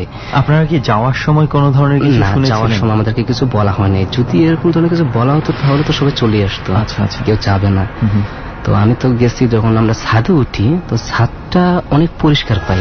আচ্ছা, ছাদটা অনেক পরিষ্কার। তো এত পরিষ্কার মনে হয় ছাদের মধ্যে কি কোনো আগাছা কোনো কিছু নাই, যেখানে সারা দেয়ালে পর্যন্ত আগাছা উঠে গেছে, অথচ ছাদে কিছু নেই। রাইট। তো এখন ছাদ থেকে সবাই সন্দেহ জাগে কিরি বাড়ির এই অবস্থা, চারপাশে গাছপালা জঙ্গল, এবং ছাদের উপরও একটা বিশাল বড় একটা গাছ আছে যেটা আমরা শেওড়া গাছ বলি। গ্রাম অঞ্চলে বা আশেপাশে নারিকেলের সুপারি বাগান আছে। তো এখানে তো অন্তত পক্ষে 2-4টা পাতা থাকার কথা, কিন্তু এমন ভাবে পরিষ্কার করে রাখা আছে, দেখে মনে হয় যে কেউ পরিষ্কার করে রাখে। প্রতিদিন তাও একবার না, সম্ভবত যতবারই ময়লা হয় ততবারই পরিষ্কার। তো তারপর আমরা ওখান থেকে নেমে একটু সমালোচনায় যাই। তো ফার্স্ট টাইম আমরা কাপড় চোপড় গোছানোর জন্য একটা রুম সিলেক্ট করি। রুমের বিছানা পাতা সবই আছে, সোফাও আছে, সমস্ত ফার্নিচারও আছে। ফার্নিচার তখনও ভেতরে ছিল, মানে ধুলা জমা সব। তো ইলেকট্রিক্যাল লাইন আছে, কিন্তু লাইন দিলে লাইন চলছে না। তো তার মানে বুঝলাম যে ইলেকট্রিক্যাল লাইনটা সংস্কার করতে হবে। মানে একটা রুম আপনারা ঠিক করে নেন আপনার নিজেদের থেকে কাজ করার জন্য। আচ্ছা। তো আমরা যখন এটা সিদ্ধান্ত নিলাম, তখন ম্যানেজার এসে বললো যে তোমরা 2-1 দিন আপাতত বিল্ডিং কেউ থেকো না, লতালাতে যা আছে বিল্ডিং এর দেয়ালে যেগুলো লাগছে এগুলো তোমরা কমপ্লিট করে নাও, তারপর তোমরা ভিতরে থাকার ব্যবস্থা করিও। আচ্ছা আচ্ছা। তো সেভাবে আমরা গেলাম, সারাদিন পরিষ্কার করলাম, কারণ দিনের বেলা তো তেমন কোনো কিচ্ছু না। আচ্ছা। ভয়ের ভিতরে পরিষ্কার করলাম, ইলেকট্রিকের লাইন দিলাম দিনের বেলায়, একটা লাইট জ্বলে আর বাকি লাইট গুলো জ্বলে না। আমরা একটা লাইট ইউজ করতেছি ওই রুমটাতে, যে রুমটা আমরা থাকবো। প্রথম রাতে কিন্তু আমরা মসজিদে ছিলাম, মাদ্রাসায়। জি। দ্বিতীয় রাত্রে আমরা যখন সবাই ওখানে বেড নিয়ে গেলাম, আমরা ওই বিল্ডিং এ শুভ। রাত্রের বেলা প্রায় রাত্রে 12টা কি 11টা বাজে, ওই সময় ছাদের উপর যেন কিসের আওয়াজ, মানে নৃত্য হচ্ছে। তো হইলে যে নুপুরের আওয়াজ বা বিভিন্ন পায়ের যে ধ্বনি আছে, হ্যাঁ এই ধ্বনিগুলো শুনতে পাচ্ছি। তো আমরা কেবল বাজার থেকে আসছি, বাজার থেকে এসে সবাই শুনতে পাচ্ছে, সবাই শুনতে পাচ্ছে। এক একজন আরেকজন থেকে তাকাই থাকে, আমাকে বলছে কি স্বাধীন, কি ঘটনা, কি ঘটনা কিচ্ছুই না, এরকম হতে পারে। তো আমরা কাজ করতে আসছি, আশা করি আমাদের কোনো ক্ষতি হবে না, তোমরা সবাই কাজ করো। তাই তারা সবাই সাহস নিয়ে সবাই ঘুমায়। ইলেকট্রিকে বলছেন যে একটা লাইটের ব্যবস্থা করছি, কিন্তু মোটর কিন্তু লাইন দেয়নি। রাত্রেবেলা দেখি অটোমেটিকলি মোটর চলে। আচ্ছা। তো এই মোটর যখন চলে তখন তারা ঘুমিয়ে গেছে। মোটর রুমটা কোথায় ছিল আপনার? মোটর রুমটা ছিল সিঁড়ি রুমের নিচে। এটা একটা আমরা যে রুমটা নিচ্ছি এর থেকে একটু দূরে। আচ্ছা। তো মোটর যখন চলে, মোটর আওয়াজ আমি শুনতে পাই, তো আমি উঠে দরজাটা ফাঁক করে আমি যাই মোটরের দিকে দেখি আসলে কি মোটর চলে কিনা। তো যখন দরজা করছি তখন মোটর চলতেছে, মোটরের কাছাকাছি গেলে মোটরটা অফ হয়ে যায়। তখন আমার কাছে একটু ভয় ভয় লাগে। তো আমি ওখান থেকে রুমে ব্যাকগ্রাউন্ড করি, দরজা অফ করে সুন্দর শক্ত করে লাগিয়ে লক লাগিয়ে তারপর আমি শুই ঘুমাই। ওই দিন আর রাত্রে কিছু শুনতে পাই নাই। পরের দিন আমি এলাকার মানুষের কাছে চায়ের দোকানে যে আমরা চা খাই তখন কিছু আলোচনা করলাম। তো একজনের কাছে বললাম যে ভাই এখানে কি এই বাড়িতে এরকম কিছু একটা আওয়াজ শুনতে পাই, আমরা গত রাতে শুনতে পেলাম। তারপর উনি আমাদেরকে বললো যে তোমরা যদি বেশি ভয় পাও তাহলে তোমাদেরকে চলে যাওয়াই ভালো। আচ্ছা। যখন এই কথা বলছে তখন আমি শুনতে পাচ্ছি, কিন্তু আমার সহযোগীরা শোনে নাই। তখন আমি বলছি যে এখানে নিশ্চয়ই কোনো মারাত্মক কোনো ঘটনা ঘটছে। তো তারপর আমি বললাম যে না, এটা তাদেরকে বলা যাবে না, কাজও তো আমাকে সাকসেসফুল করে যেতে হবে। তো আমি আবার আসলাম, পুরো দিন কাজ করলাম। তৃতীয় রাত্রে আমি ইচ্ছে করে কিন্তু আমি ওই সোফাটা পরিষ্কার করি, সোফাটা পরিষ্কার করে ড্রয়িং এ সোফাটা নিচতলায়। আচ্ছা। তো নিচতলায় সেই ড্রয়িং। আপনারা থাকছিলেন কয়তলায়? আমরা নিচতলায় সবাই। ওকে। বেডরুম হচ্ছে 3টা আর গেস্ট রুম আছে 2টা। আচ্ছা। রুম বাড়িটা অনেক বিশাল বড়। সোফাতে যখন ঘুমাই তখন সোফাতে আমি এমন ভাবে ঘুমাইছি যে আমি যেদিকে মাথা রাখছি সেই দিকে হচ্ছে মেইন দরজা। আচ্ছা। আমার পাটা যেদিকে সেদিকে হচ্ছে একটা সিঁড়ি, বাড়ির সিঁড়িটা হচ্ছে রাউন্ড সিঁড়ি, গোল। আপনি ওই দিন সোফায় শুয়েছেন? সোফায় শুয়েছি। জিনিসটা কি বাড়িতে কিছু আছে কিনা বা কি ধরনের কি হয় দেখার জন্য। আমার একটা বিশ্বাস আছে যে আমার ভিতরে যেহেতু আল্লাহ তাআলার কালাম আছে, আমি অত সহজে কোনো কিছুতে ভয় পাচ্ছি না। তারপর যখন সবাই ঘুমিয়ে পড়ে রাত্রে 2:30 বা 3টা বাজে। আচ্ছা। তখন আমি ঘুমাই গেছি, কিন্তু ওই সময় যেন কি জন্য হঠাৎ আমার ঘুম ভেঙে যায়। ড্রয়িং এতে লাইট দেখতে পাই, কিন্তু ড্রয়িং এ কিন্তু আসলে আমাদের কোনো লাইট নাই। আচ্ছা। ড্রয়িংটা উজ্জ্বল হয়ে গেছে, অনেক আলো। তো ড্রয়িং এর ভিতরে যে একটা বিম পিলার আছে, পিলারটা 3 তলা ছাদ পর্যন্ত লাগানো। আচ্ছা। তো এই হঠাৎ করে উপর ছাদের দিকে তাকালাম, দেখি ছাদেও স্পষ্ট 2 তলাও লাইট জ্বলে। আচ্ছা। পুরো বাড়িটাই কেমন আলোকিত উজ্জ্বল হয়ে গেছে। ড্রয়িং রুমে আপনি একাই শুয়েছেন? হ্যাঁ, আমি একাই শুয়েছি। আচ্ছা। ওদেরকে আবার বলিনি যে আমি এখানে শুয়েছি। আমি প্রথম কিন্তু তাদের সাথে শুয়েছিলাম। পরে আপনি উঠে এখানে চলে আসছি। 5-7 মিনিট হবে আমি এগুলো চিন্তা ভাবনা করতেছি এবং তাকেই দেখতেছি। হঠাৎ করে আমি শুনতে পাই আমার নুপুরের আওয়াজ। যখন নুপুরের আওয়াজ শুনি তখন আওয়াজটা এরকম জানি সিঁড়ি বেয়ে হয়তো বা কেউ নামছে। যখন নামছে আমি ওইদিকে মুভ করি, সিঁড়িতে কেউ নামে কিনা। মেইন সিঁড়ি যেটা 2 তলার, আর এক্সট্রা একটা সিঁড়ি আছে ছাদে ওঠার জন্য, ওইটা না। তো ওইদিকে যখন তাকাই তখন দেখি যে সাদা ড্রেস পরা, পায়ের নুপুরও আছে, একটা মেয়ে সাদা ওড়নাটা মাটিতে ঝুলছে, আস্তে আস্তে নামছে। 2 তলা থেকে নামছে। আর কদমগুলো এমন অবস্থায় ফেলছে, পার প্রত্যেক সিঁড়িতে একটা করে পা ফেলছে, মনে হয় 2 সেকেন্ড বা 3 সেকেন্ড করে সময় নিচ্ছে। খুব ধীরে ধীরে নামছে। তো এটা দেখে আমি মোটামুটি ভয় পাচ্ছি। দেখতে কেমন মনে হচ্ছিল চেহারা? আমি প্রথমত তো আমার পায়ে চোখ যায়, তো পুরো বডিটা এখনো আসে না আমার সামনে। আচ্ছা। আস্তে আস্তে যখন নামতেছে তখন পুরো বডিটা আসতেছে। যখন পুরো বডিটা আমার সামনে আসলো তখন দেখলাম যে চুলগুলা তো তার সাইড দিয়ে পড়া, যেমন আয়রন হিট দিয়ে যেমন মানুষের চাবায় হ্যাঁ স্প্রেড করা হয়, তেমন মানে কেমন জানি বেগুন পোড়ার মতন পুড়ে আছে। কোনটা? মুখটা, ফেসটা। ওকে। আবার ব্লাডও বের হচ্ছে। আচ্ছা, ব্লাড কোথা থেকে বেরোচ্ছে না, এবং মুখ থেকে এবং নাক থেকে ব্লাড ঝরছে। ব্লাডটা এমন ভাবে ঝরছে যে সাদা ড্রেসটাতে লাগিয়ে আসছে এবং সাদা ড্রেসটা দেখে বিশ্রী লাগছে, আর ভয়ঙ্কর একটা বিষয়। তো এটা যখন সিঁড়ি ক্রস করে যখন এদিকে আসতেছে, আপনার দিকে, আমার দিকে আসতেছে, তো মেন দরজার দিকে আসছে, আমি তো এদিকে মাথা শোয়া, ঘাড় তুলে যদি আমি চাই তাহলে মনে হয় আমি এখানে অজ্ঞান হয়ে যাব। আমার কাছে এরকম লাগতেছে, এবং নিজের শরীরটা খুব ঘেমে গেছে, লড়াই করতেছি, এরকম শরীরে ক্লান্ত মনে হচ্ছে। আচ্ছা যাই হোক, আমি জিনিসটা দেখতেছি নীরবে। আচ্ছা, আর আমি এমন ভাবে আছি যে সে যাতে না বুঝতে পারে যে কেউ এখানে আছে, একদম পুতুলের মতো পড়ে আছি। আচ্ছা, তো যখন সামনের দিকে আসছে, আস্তে আস্তে একটা গন্ধ অনুভব করতে পারি। গন্ধটা বিশ্রী গন্ধ, তো কিসের গন্ধ এটা আমি আপনাকে বাসায় বলতে পারবো না। আচ্ছা আচ্ছা, যত সামনের দিকে আসছে ততই গন্ধটা আরো বাড়ছে। তো বাড়তে বাড়তে এক সময় মানে আমার মাথার কাছে যখন এসে গেছে, তখন আমি ভাবতেছি আমি উঠে এখান থেকে দৌড় দিব, কিন্তু আবার ভাবতেছি ওইটা দৌড় দিলে যে আমার কোনো ক্ষতি হয়। ফাইনাল দেখি কি হয়, উনি আমার কোনো ক্ষতি করে কিনা। যখন দরজার সামনে উনি পা রাখলো, তখন দরজা কিন্তু অটোমেটিকলি খুলে যায়। কোন দরজা? মেইন দরজা। মেইন দরজা। তাহলে আপনি দেখতে পাচ্ছেন কিভাবে? আমি তো দরজার ভেতরে। দরজার ভেতরে আমি এই জন্য দেখতে পাচ্ছি যে বাইরের যে একটা আলো, দরজাটা খোলার সাথে সাথে যে পুরাতন দরজা ক্যারেক্টারের একটা আওয়াজ, সেই আওয়াজটাও পাইছি, এবং বাইরের যে একটা আবহাওয়ার যে একটা মানে উজ্জ্বলতা, সেটাও ঘরের ভিতরে প্রবেশ করছে। বলতে যাচ্ছি যে আপনি তো রুমের ভেতরে, জি, সিঁড়ি দিয়ে ড্রয়িং এর ভিতরে। ড্রয়িং এর ভেতরে তো মেইন দরজাটা কিন্তু ড্রয়িং দিয়ে। আচ্ছা আচ্ছা, মানে সে ড্রয়িং দিয়ে পার হয়ে মেইন দরজার দিকে যাচ্ছে। দরজাটা ক্রস করলে ড্রয়িংটা পড়ে। আচ্ছা ফার্স্টে। ওকে, এভাবে আসলো, তার মানে ওড়নাটা মাটি কিন্তু মাটি পর্যন্ত আছে, ছেটে ছেটে যাচ্ছে আস্তে আস্তে। আমি কিন্তু ওদের ঘাড় উঁচু করে আর তাকাই নাই। তো 2-3 মিনিট পর আমি যখন ঘাড় উঁচু করে তাকাইছি, ঠিক আমি দেখতে পেলাম যে দরজাটা আসলেই খোলা। আচ্ছা, আমি তখন উঠে, সে বের হয়ে গেছে। আচ্ছা, তা আমি উঠে আর বাইরের দিকে তাকাই নাই। আমি নিজের উপর আস্থা হারিয়ে ফেলেছি যে এটা কি দেখলাম আমি, এটা কিভাবে সম্ভব। তখন ওইটা নিজে নিজে চিন্তা করতেছি, কিন্তু তখন ঘুমানোর জন্য অনেক চেষ্টা করতেছি, কিন্তু ঘুমাইতেছি না। দরজা আমি একবার ভাবতেছি আমি লাগাই দিব, আবার ভাবতেছি লাগাই দিব না। তো ফাইনালি যখন সিদ্ধান্ত নিলাম যে দরজাটা এখন আমি লাগিয়ে তারপর শুব। দরজাটা 2টা পাল্লা, 2টা পাল্লা 2 দিকে অনেক বড় একটা দরজা, প্রায় 6 ফিটের মতন পাশে। তো দরজার 2টা পাল্লা যখন 2 হাতে আমি ধরবো, ধরে যখন লক দিব, তখন ওই বাড়ির সাইডে যে একটা পুকুর আছে, সেই পুকুরের দিকে চোখটা যায়, ওই দরজার সরাসরি পুকুর ঘাটটা। আচ্ছা, ওইদিকে যখন চোখটা যায়, তখন দেখছি সে ওয়াশ হচ্ছে, ফ্রেশ হচ্ছে।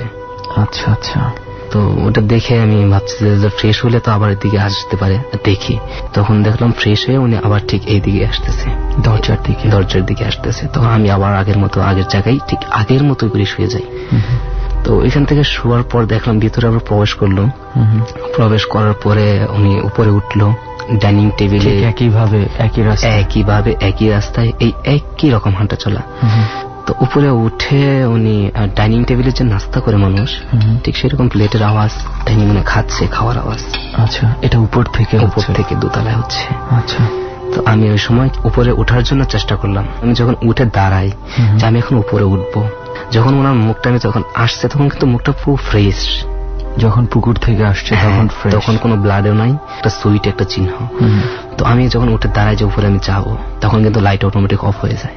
সব বাড়ির লাইট অফ হয়ে যায়, পুরো বাড়ির লাইট অফ হয়ে যায়।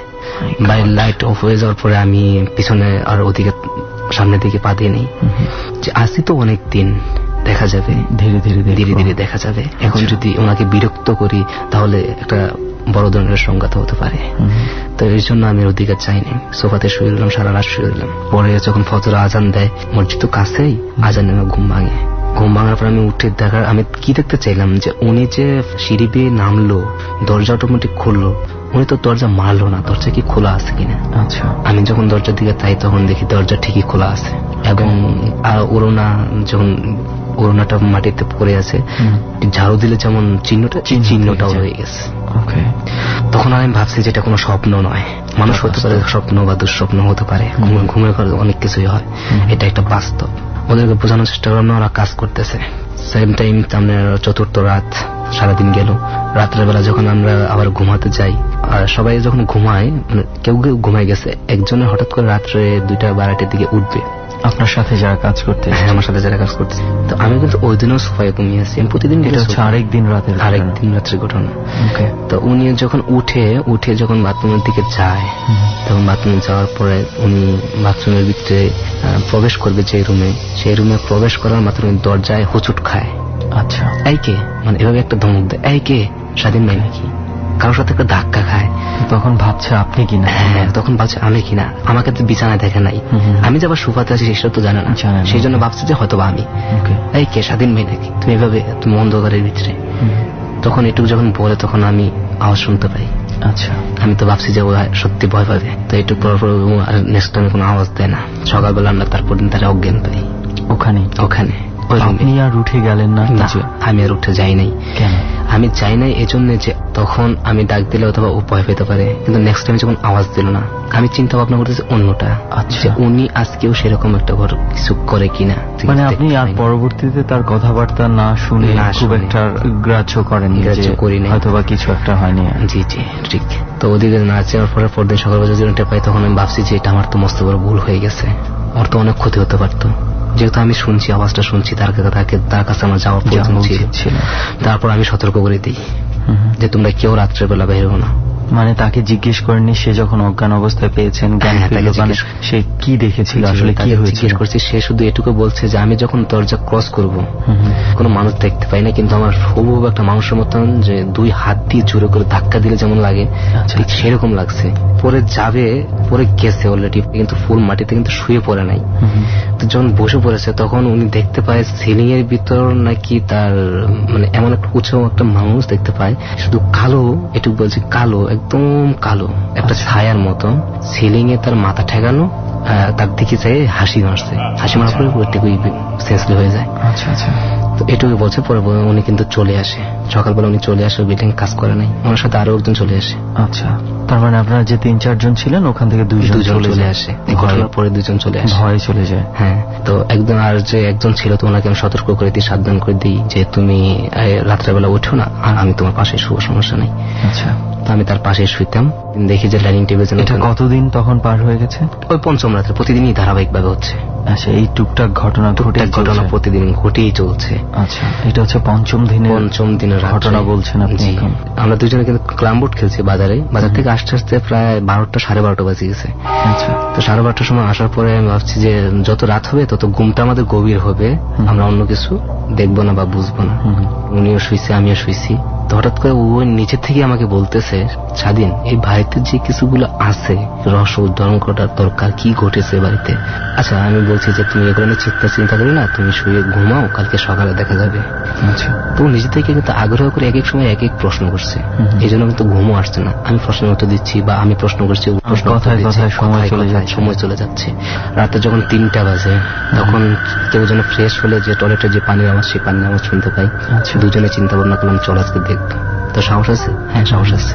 তো আমরা যখন সিঁড়ি ক্রস করে যখন উপর দিকে ওঠার চেষ্টা করি, দোতলায় যখন প্রথম পা দেই, তখন একটা আওয়াজ আসে যে তোমরা তোমাদের কাজের জন্য এসেছো, আমি আমার কাজে আছি, আমাকে বিরক্ত করো না, তোমরা তোমাদের অনুভবে থাকো।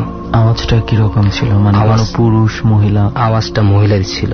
আচ্ছা, আনমেরিড মেয়েদের মতোই, মহিলার মতোই আর কি আওয়াজটা আসছে। তো আওয়াজটা খুব একটু জোর মুখ করে কথা বললে যেমন হয় না, শক্তি করে কথা বললে এরকম। আচ্ছা আচ্ছা। তো এটা আমি শুনে তারপর আমরা দুজনে সামনে থেকে ক্রস করে নেই। তারপর দিন আমরা ফোনে ম্যানেজারকে বলি যে ভাই, এই ঘটনা, আমরা তো এখানে থাকতে পারতেছি না, হুজুরের সাথে পরামর্শ করো, হুজুর একটা পরামর্শ দিবে। আচ্ছা, তো হুজুরের সাথে পরামর্শ করলাম। হুজুর বলল যে তোমরা এরকম হচ্ছে তোমাদের সাথে প্রতি রাত্রে, তুমি আমাকে বললেই হতো। আমি বললাম না যে এরকম যে প্রতি রাত্রে হবে সেটা আমাদের বিশ্বাস ছিল না, সেই জন্য আমরা ওকে বলে দেখেছি সমাধান হতে হয় কিনা। তো হুজুর বললো যে, মানে হুজুর পুরো ঘটনা বললো, এই বাড়িতে একটা মেয়ে বাড়ির ওলার ছেলের সাথে লাভ করতো। আচ্ছা, তো যার কারণে ওই যে পিলারটার কথা বলছি, ওই পিলারে বেঁধে তাকে জবাই করে হত্যা করা হয়। ছেলে থাকতো আমেরিকা, ছেলে আমেরিকা থেকে দেশে ফিরে নাই। ওই মেয়েরা এই বাড়িতে ভাড়া থাকতো? ওই মেয়েরা ভাড়া থাকতো না, মেয়ে পাশে গ্রামে থাকতো, চাচাতো ভাই, কাজিন। ওকে। তো মেয়েকে ডেকে এনে করা হয়। এরপর থেকে সবাই বাড়ি ছাড়া।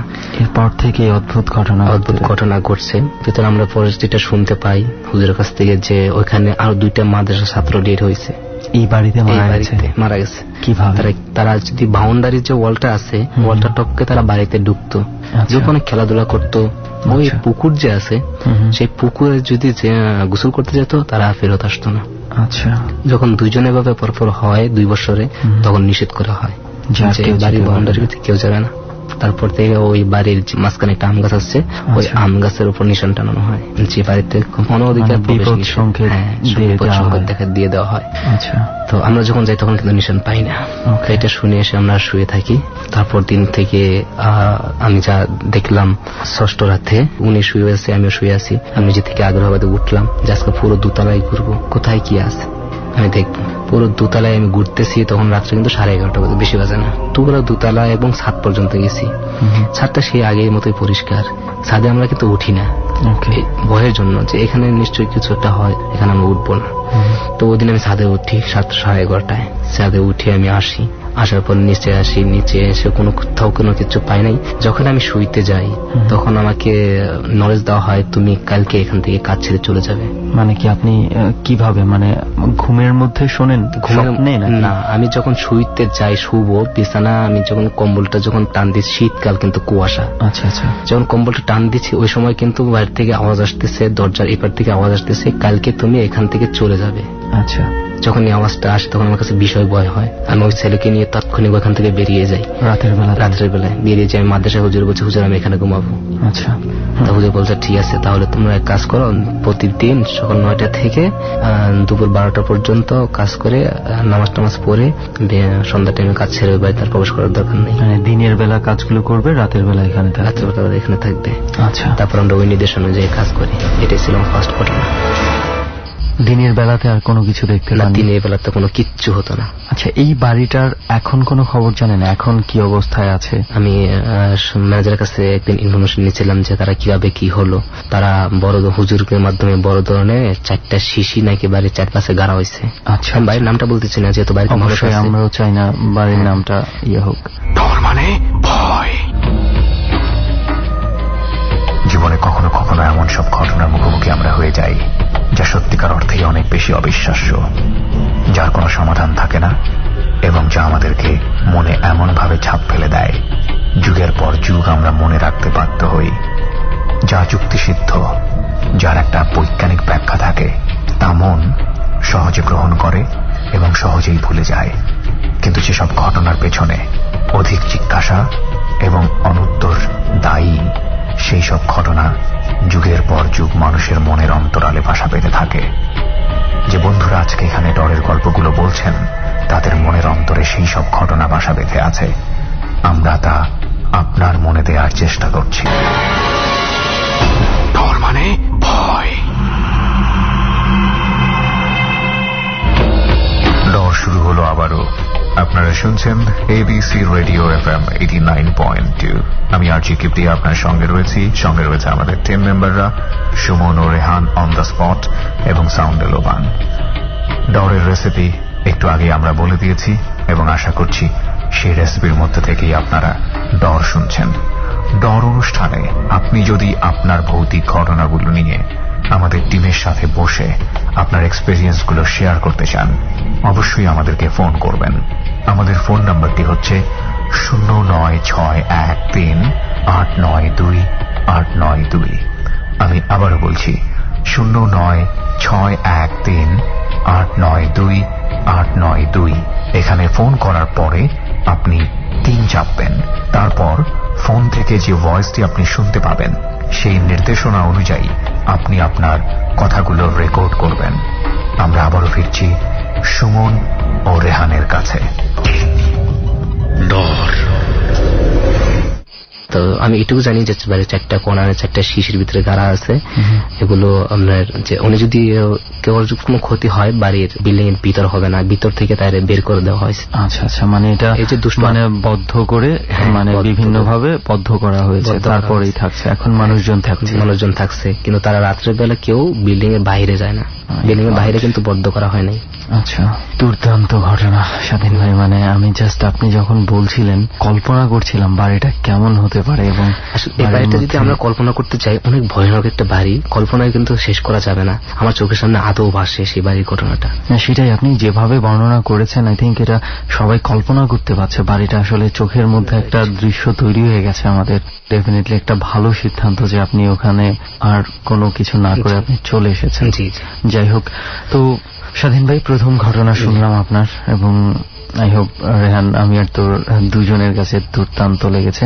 তো আর কোনো ঘটনা আছে হয়তো বা আপনার কাছে, আমরা যেটা শুনেছিলাম ডট টিমের কাছে, তো এর পরবর্তীতে কোন ঘটনাটা আপনি বলবেন? এর পরবর্তীতে আমি একটা ঘটনা বলবো, সেটা চিটাগাং ফয়েজলেগের কথা মনে হয় অনেকেই শুনছে। রাইট, অলঙ্কারে আসলে স্বাভাবিক শোনার কথা, কারণ এটা একটা টুরিস্ট স্পট, ওখানে সবাই ঘুরতে যায়। জি, এবং ইনফ্যাক্ট আমি নিজেও গিয়েছি বেশ কয়েকবার। খুবই সুন্দর একটা জায়গা। একদিন আমি ওখানে পাহাড়তলি যে এলাকাটা আছে ওই এলাকায় আমি একটা হাউসের কাজ করতে চাই। আমাকে এখান থেকে আপনি যেহেতু এভাবে রঙের কাজ করেন, আপনাকে বিভিন্ন সময় দেশের বিভিন্ন জায়গায় বিভিন্ন ডিস্ট্রিক্টে যেতেই হয়, এবং বিশেষ করে পুরনো নতুন এসব বাড়িতে তো আমাদের কাজ। ওকে, তো একটা পাহাড়তলি একটা কাজের জন্য আমাকে এখান থেকে রাত্রে 9টার দিকে সায়দাবাদ থেকে গাড়িতে উঠে দেওয়া হয়। এটা হচ্ছে 2012 সালের ঘটনা। গাড়িতে আমি যখন স্টারিং গাড়িতে বসে আছিলাম তখন গাড়িটা কিন্তু পুরো বুকিং ছিল না। আচ্ছা, কিছু সিট খালি ছিল। আমার পার্শ্ববর্তী যে সিটটা ছিল ওই সিটটা খালি। আচ্ছা, আমি গ্লাসের পাশে বসা। তো আমি যখন রানিং হচ্ছে, আমি যখন ঘুমাচ্ছি, প্রথমত ঘুমালাম। ঘুমানোর পরে যখন গাড়িটা ল্যান্ড করলো একটা কোনো একটা ওই খাবারের হোস্টেলে, হাইওয়ের পাশে যে হোটেলগুলো থাকে, খাবারের রেস্টুরেন্টে, সুপারভাইজার যখন ডাক দেয় যে কিছু খেয়ে নেন, 15 মিনিটের বিরতি। তো ঠিক আছে, নামলাম। নামার পরে কিন্তু আমার পাশে সিটে কেউ ছিল না। আচ্ছা, হালকা কিছু খাই, খাওয়া দাওয়ার পরে গাড়িতে উঠে দেখি আমার পাশের সিটে একজন লোক বাবা আছে। আচ্ছা, ওনার মাথায় একটা ক্যাপ আছে আর গলায় একটা চেইনও আছে। ওকে, তো ওনাকে বললাম যে আঙ্কেল ওই ভিতরের সিটটা তো আমার, আপনি এই পাশের সিটে বসেন। উনি কোনো উত্তর না বলে আমাকে জায়গা দিল, আমি বসলাম। আপনি ভেতরের সিটে ঢুকে গেলেন, উনি পাশের সিটে বসলেন। আর বাসে তো আরো অনেক সিট মনে হয় ফাঁকা ছিল, অনেক সিট ফাঁকা, সেজন্য আমি পুরো মানুষ ভরেনি, সেজন্য কিন্তু আমি রিপ্লে করলাম না যে আপনার সিট কোনটা, সেই সিট আপনি চান। আচ্ছা আচ্ছা, হয়তো বা উনি আরেক সিট ছেড়ে আরেক সিটে আসছে। ওকে, 10-15 মিনিট পর লোকটা আমার দিকে একটু হাসি দেয়। আচ্ছা, মুস্কি একটা হাসি দেয়। তো হাসিটা তখন কি বাস ছেড়ে দিয়েছে? চলছে। প্রশ্ন করলাম যে আপনি হাসলেন কেন? তুমি কোথায় যাচ্ছ? মানে লোকটা কিরকম, কেমন বয়সের ছিল? আমি বলছি লোকটা অর্ধেক বয়স, প্রায় 30 থেকে 35 এরকম হবে। লোকটার মাথায় একটা ক্যাপ, আগে বললাম, গলায় একটা চেন আছে, হাতে একটা ঘড়িও আছে। আচ্ছা, আর লোকটাও খুব ফর্সা টাইপের। ওকে ওকে, তারপর কি জিজ্ঞেস করলো উনি আপনাকে? উনি আমাকে জিজ্ঞেস করলো তুমি কোথায় যাচ্ছ? তো আমি বললাম যে আমি পাহাড়তলিতে যাচ্ছি। পাহাড়তলিতে কি করবা? আমি পেইন্টের কাজ করি, তো ওখানে একটা হাউসের কাজে আমি কাজ করতে যাচ্ছি। এত রাতে তুমি একা পথ দিছো, তোমার সাথে কেউ নেই? ওই শহরে আমি আরো কয়েকবার গিয়েছি, আমার পরিচিত আছে। জি, পরিচিত আছে। তো উনি বলতেছে যে দেখো রাস্তাঘাটে বলা যায় না, বর্তমান দেশের অবস্থা বেশি একটা ভালো না। একজন কথায় অনেক কথা হয়েছে। কথা হওয়ার পরে কেন জিনিস হঠাৎ করে ঘুমিয়ে গেছি, বলতে পারি না। রানিং গাড়ি তো, আমি আবার গাড়িতে ঘুমাই হয়েছি। আমি যখন অলঙ্কার মোড়ে যখন গাড়িটা ল্যান্ড করে তখন আমি নামি, আমাকে ডেকে নেমে দেওয়া হয়। যখন নামবো তখন কিন্তু আমি লোকটাকে পাইনি। আচ্ছা, আমি কিন্তু মানে আপনি ঘুম থেকে জেগে দেখছেন যে উনি নেই। তো আমি যখন অলঙ্কার নামলাম, নামার পরে গাড়ি থেকে নামলাম, গাড়িটা বেশ অনেক দূরে চলে গেছে। আমার কাঁধে ব্যাগও আছে। কয়টার দিকে নামলেন আপনি? নামলাম আমরা 3:30টার দিকে, রাত 3:30। অলঙ্কার মোড়ে নামছি। 3টা দোকান খোলা আছে, 4 দোকান আমার জানার মধ্যে 3টা দোকান খোলেছি। 2টা দোকান আমি ক্রস করে 3 নম্বর দোকান, আমি 4 দোকানে যাই। আমি ভাবছি যে একটা চা খাবো, তারপর আমি ওদিকে পথ দিব। আচ্ছা, তো যখন আমি 4 দোকান দিকে যাচ্ছি তখন দেখছি কিছু মানুষ এক জায়গায় একটা দাঁড়াই আছে। হঠাৎ করে ওই জায়গায় আমি যাই, মেন রুটের পাশেই। তো ওই জায়গায় যাওয়ার পর দেখে যে একটা লোক অ্যাক্সিডেন্ট করছে। খুব মারাত্মক অবস্থা। খুব মারাত্মক অবস্থা। 2-4 জন মানুষ দেখতেছে, খুব বেশি না। রাতের বেলা এত রাতে মানুষ তো নাই, 2-4 জন মানুষ। অনেক বড় ভয়ঙ্কর একটা অ্যাক্সিডেন্ট করছে। তো ওখানে যাওয়ার পরে তার গায়ে চামড়া চলে গেছে, খুব খারাপ দেখতে। তো আমি তো ভাবছি দেখে এসে কে, তো দেখতে যে আমি দেখতে পাই এই আমার পাশে যে লোকটি বসা ছিল, এই লোকটি। কি বলেন? জি। তখন আমি নিজেকে খুব সান্ত্বনা দিই যে এটা না হয়তো আমার ভিতরে হতে পারতো। যাই হোক, ওখান থেকে আমি ফিরে এসে চার দোকানে চা খাচ্ছি, আর চার দোকানের সাথে কথা। ওই লোকটা মানে কি ওখানেই পড়েছিল? হ্যাঁ, ওখানে পড়ে আছে, কিন্তু মানুষ ধরবে না? ডেট হয়ে গেছে, তার চামড়া চুমড়া ছুলে সে মৃত্যু তো ওখানে জায়গায় মৃত্যু, কিন্তু পিষ্ট হয়ে গেছে, চাকার সাথে পুলিশ আসেনি বা মানুষজন হাসপাতালে তো অ্যাটলিস্ট নিবে। একটা মৃত মানুষ এভাবে পড়ে থাকবে আর সবাই স্বাভাবিক ভাবে চলাফেরা করবে? সবাই স্বাভাবিক চলাচল করতে। পুলিশ আছে, পাশে 3-4 জন পুলিশ আছে, কিন্তু ওইখানে নাই, একটু দূরে। আচ্ছা, চাদর দিয়ে, আমি বলে দিই, চাদর দিয়ে একটা পাটি দিয়ে চাদর দিয়ে ঢেকে রাখছে। আচ্ছা, আমি যখন যাই তখন এটা যখন সরায়, লাশটা দেখে কিন্তু মনে হয় যে অনেকক্ষণ আগে অ্যাক্সিডেন্টের ঘটনা ঘটছে। আচ্ছা, বেশ প্রায় আরো 4-5 ঘন্টা আগে যেরকম ঘটনা ঘটতো, যেরকম হয় এরকম মনে হচ্ছিল। তাই আমি ওখান থেকে আসি চায়ের দোকানের সাথে কথা বলি যে এই লাস্টে পড়ে আছে, মানুষের কি নীতি দেখেন। উনি আর আমি কিন্তু একই গাড়িতে আসছি, একই সময় নামছি। আমি যখন নামবো তখন ওনাকে পাই নাই, এই জায়গায় ল্যান্ড করছে।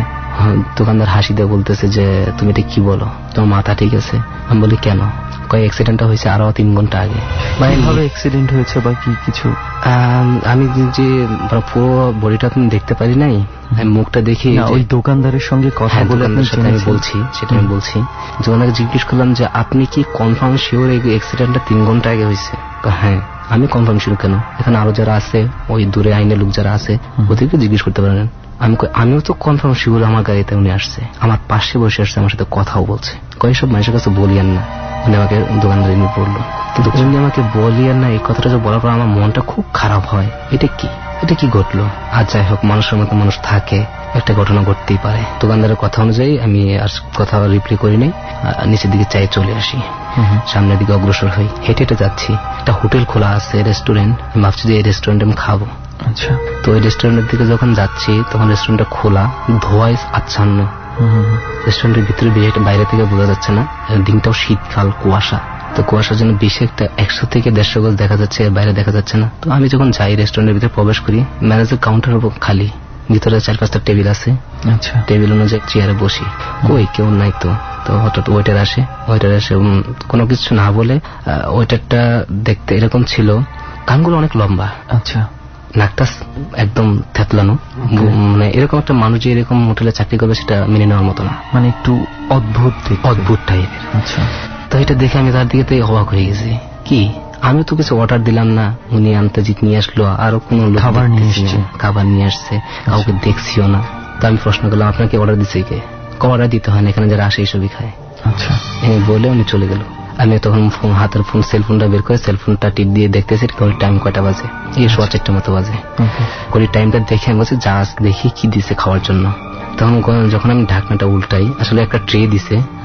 এই ট্রেটা যখন উল্টাই ট্রের ভিতরে সুমন ভাই যা পাই, আমি লাইফে এরকম ঘটনা ঘটে নাই, অনেক ঘটনার ভিতরে এটা খুব দুর্দর্শ ঘটনা।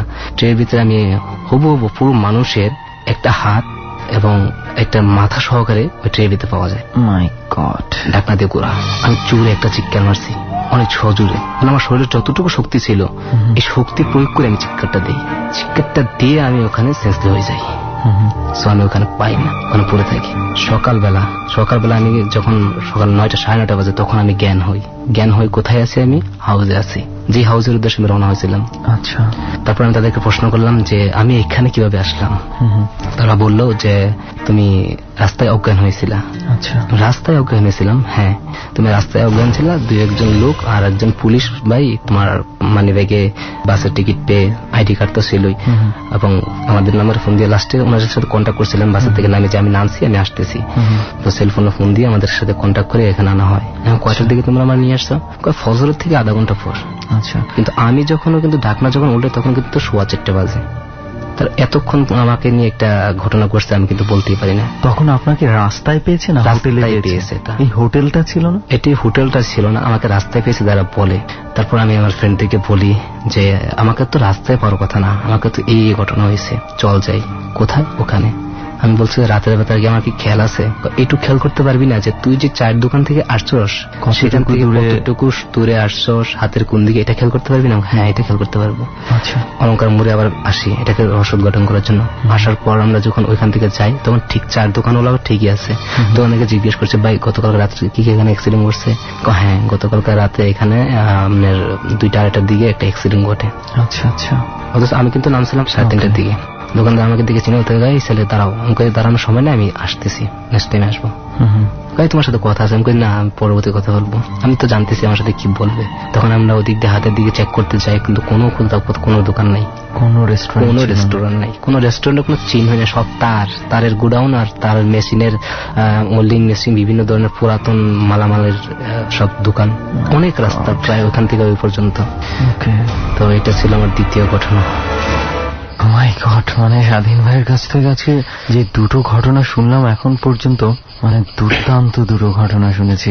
সেকেন্ডটার কথা আমি কি বলবো, আসলে এটার মধ্যে আমি কোনো ধরনের, আমি আসলে লজিক খোঁজার চেষ্টা করছিলাম আপনি যখন বলছিলেন, কিন্তু আমি আসলে কোনো কিছু খুঁজে পেলাম না। জানি না আমার শ্রোতা বন্ধু যারা আছে তারা কিভাবে নিবে, তারা কোনো লজিক খুঁজে পায় কিনা। যদি পেয়ে থাকেন প্লিজ অবশ্যই আমাকে একটু জানাবেন, আমিও জানতে চাই। আমি চেষ্টা করেছিলাম এটা লজিক দিয়ে খণ্ডন করার, কিন্তু আমি মানে পারিনি। আমার কাছে খুব এই ঘটনাটা অনেক মানে মনে স্মৃতি রাখার মতো, প্রায় অনেকগুলো ঘটনা। তো থার্ড টাইম আমি যে একটা ঘটনা বলতে চাই, আমি আর ঘটনা বলতে চাই। সেই ঘটনাটা হচ্ছে, ঘটনাটা সেটা আমার সাথে নয়, ঘটনাটা হচ্ছে আমাদের এলাকায়। ওকে, এটা মানে কোন এলাকায়? এটা আমাদের ময়মনসিংহ এলাকায়। আচ্ছা, আমাদের গ্রামে, ময়মনসিংহ এলাকা ফুলবাড়িয়া। আচ্ছা। তো আমার এক দুঃসম্পর্কের চাচা আছে, ওনার মাছ ধরার অত্যধিক নেশা। উনি সব টাইমে মাছ ধরে, শীতকালেও মাছ ধরে, বর্ষাকালেও একটা মাছ ধরে। এটা একটা নেশায়, শীতকালে বড়শি নিয়ে করে, আর বর্ষাকালে কুচ আছে যে আমরা কুচ নিয়ে সে রাত্রেবেলা বের হয়, তখন টিপটিপ বৃষ্টি পড়ে, হালকা হালকা বৃষ্টি পড়ে। আগের দিন খুব বড় বৃষ্টি হয়েছে, সেই বৃষ্টি অনেক পানি হয়েছে। তো পানির ভিতরে যে ক্ষেতের যে আইল আছে, এই আইলের সাইড দিয়ে কিন্তু মাছ ভাসে। এই মাছ ভাসলে ওগুলো সে খুঁজ মেরে বাড়িতে নিয়ে আসে। এটা একটা তার নেশা, না পারলেও সে সারা রাত। আসলে মাছ ধরাটা একটা নেশাই, যারা ধরে অনেকেরই এরকম শুনেছি। আমি দেখতে পাচ্ছি যে কয়েকবারই সে মাছ ছাড়া কিন্তু সারা রাত পার করে দিছে। আচ্ছা, কিন্তু নেশায় পড়ে থাকে। তো ওই দিন গুড়ি গুড়ি বৃষ্টি হয়, আমি যখন মাদ্রাসা থেকে যাই তখন জিজ্ঞেস করছি যে চাচা কি আছে, মাছ ধরবে? মাছ পার না, আপনি কি করেন? তো সবার একটা নেশা থেকে, আমার কোনো অন্য টাকার নেশা নাই, কোনো অন্য কোনো নেশা নাই, আমার মাছ ধরার নেশা। আচ্ছা ঠিক আছে, আমি আর নেক্সট চলে যাই। রাত্রে 11টার দিকে নাকি উনি একটা মাছ কোষ পাই, আমরা যে লাল কার্ফুটা বলি, সেই লাল কার্ফু একটা কার্ফু কোষ পাই বিলের এক সাইডে, আইলের দ্বারে, অনেক বড় সড়ো। তো এটার পিছনেও নেশা ধরে অনেকক্ষণ ঘুরতেছে ঘুরতেছে ঘুরতেছে, কুচ মারবে সেরকম চান্স পাচ্ছে না। আচ্ছা, তো দুইবার কিন্তু কুচ মারছে। মাছের যে চামড়াটা, এই চামড়াটা কুচের ভিতরে বাজি চলে আসছে, কিন্তু মাছ আসেনি। তো উনি কিন্তু মাছের নেশাই আছে, যে এত বড় একটা মাছ পাইছে, দৌড়েই ছাড়বো যেখানেই যাক। মাছও কেমন ওর সাইড দিয়ে ঘুরতেছে, কিন্তু বাইরে ভিতরে যাচ্ছে না, বিলের ভিতরের দিকে যাচ্ছে না। তো মাছের পিছনে ঘুরতে ঘুরতে ঘুরতে ঘুরতে এমন এক জায়গায় একটা স্পটে আসছে। সেই স্পটটা আমরা দিনের বেলা একটু ভয় পাই, সবাই পায়, শুধু আমরা না, এলাকার সবাই। ওই জায়গায় 3টা তাল গাছ আছে। আচ্ছা, ওই তাল গাছের গোড়ায় প্রায় সময় মানুষ অজ্ঞান হয়ে থাকে, পড়ে থাকে, বা প্রায় সময় মুরগির, ছাগলের হাড্ডি পাওয়া যায়। আচ্ছা, তো উনি যখন এই জায়গাটা ক্রস হয়েছে, উনি কিন্তু খেয়াল করেন যে আমি এই জায়গায় আসছি। খেয়াল না করাতে উনি অনেকক্ষণ ধরে বসে আছে, চুপ করে বসে আছে। মাছটা ভাসবে, উনি ধরবে, ঠিক তাল গাছের গোড়ায়। তার কাছে করে বসে বসে যখন ভাবতেছে যে মাছটা ভাসে না কেন, যখন অপেক্ষা করতে করতে যখন পেছন দিকে উঠে চলে আসবে, তখন পেছন দিকে তাকে দেখে খুব খাটো, একদম শর্ট, প্রায় 2 থেকে 2.5 ফিট লম্বা একটা বাচ্চা ছেলে দাঁড়ায় আছেন উলঙ্গ অবস্থায়। ওকে, দাঁড়াইয়া মানে বলতেছে যে তুমি আমাকে তোমাদের বাড়িতে নিয়ে যাও। এত রাত্রে এই বাচ্চা থেকে আমার বাড়িতে নিয়ে যেতে বলে। উনি তো ভয় পেয়ে গেছে, ভয় পেয়ে দেয় দূর, জোরতে বাড়িতে চলে আসে। পরে সবাইকে বলে যে আমি বাচ্চা দেখতে পারছি। সবাই তো সন্দেহ করছে যে এই ঘটনায় একটা কিছু ঘটছে। তো আমাদের গ্রাম্য অঞ্চলে আবার কিছু কিছু জানি না, কুসংস্কারী আমরা মানি, তারপরে সেগুলো তারা নিয়ম মানে যে গরম পানি করে ওয়াশ করায়। গরম পানি করে যখন ওয়াশ করলো, আমরা দেখতে পেলাম তার শরীর থেকে পিছলা জাতীয় কিছু একটা বের হয়েছে, অনেক পিছলা। প্রায় আধা ঘন্টা থেকে 40 মিনিট সময় তারা গোসল করানো হয়েছে। পিছলা যে পিছলেই যাচ্ছে, মানে 1.5 কাটলে যে পদার্থটা বের হয় এরকম। তারপর কবিরাজ তাকে দিল। উনি আবার এগুলো বিশ্বাসী না, কিছু না, এটা এগুলো ধরে আবার সেরে যাবে। বারবার বাইরে থেকে নিষেধ করার পর ওদিন কিন্তু ওদিনও বের হয়। বের হওয়ার পরে তারপর উনি যখন যায় রাত্রে, তখন 2:30টার দিকে, ওই দিন কিন্তু সে কুচ নিয়ে বের হয় নাই। ওদিন কি করছে, আইল কেটে আইলের ভিতরে যে একটা খাঁচার মতো একটা আমরা মাছ ধরার মতো জিনিসটা বানাই, এটা ফিট করছে। আচ্ছা, ওখানে বারবার কিছুক্ষণ পরে বসে থাকে। একটা তেঁতুল গাছও আছে ওই জায়গায়, তেঁতুল গাছের গোড়ায় একটা ফিট করছে। উনি জানে তেঁতুল গাছটা একটু ভয়ানক, তারপর ওই সবটা বিশ্বাস করে না। যদি বিশ্বাসই করতো তাহলে তো ভয়ে তো বাড়িতে বসে থাকতো। প্রথম ঘটনা যাওয়ার কথা ছিল না।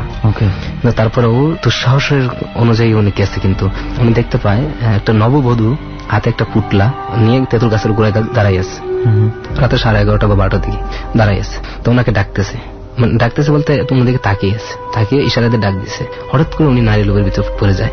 তা উনি ওনার পিছনে, উনি আস্তে আস্তে সামনে এগোচ্ছে, উনিও সামনের দিকে এগোচ্ছে। এগোতে এগোতে এগোতে এগোতে ওই ঠিক আগের জায়গাতে, যে জায়গায় আগের দিন যে ঘটনাটা ঘটেছে ওই জায়গায় যায়।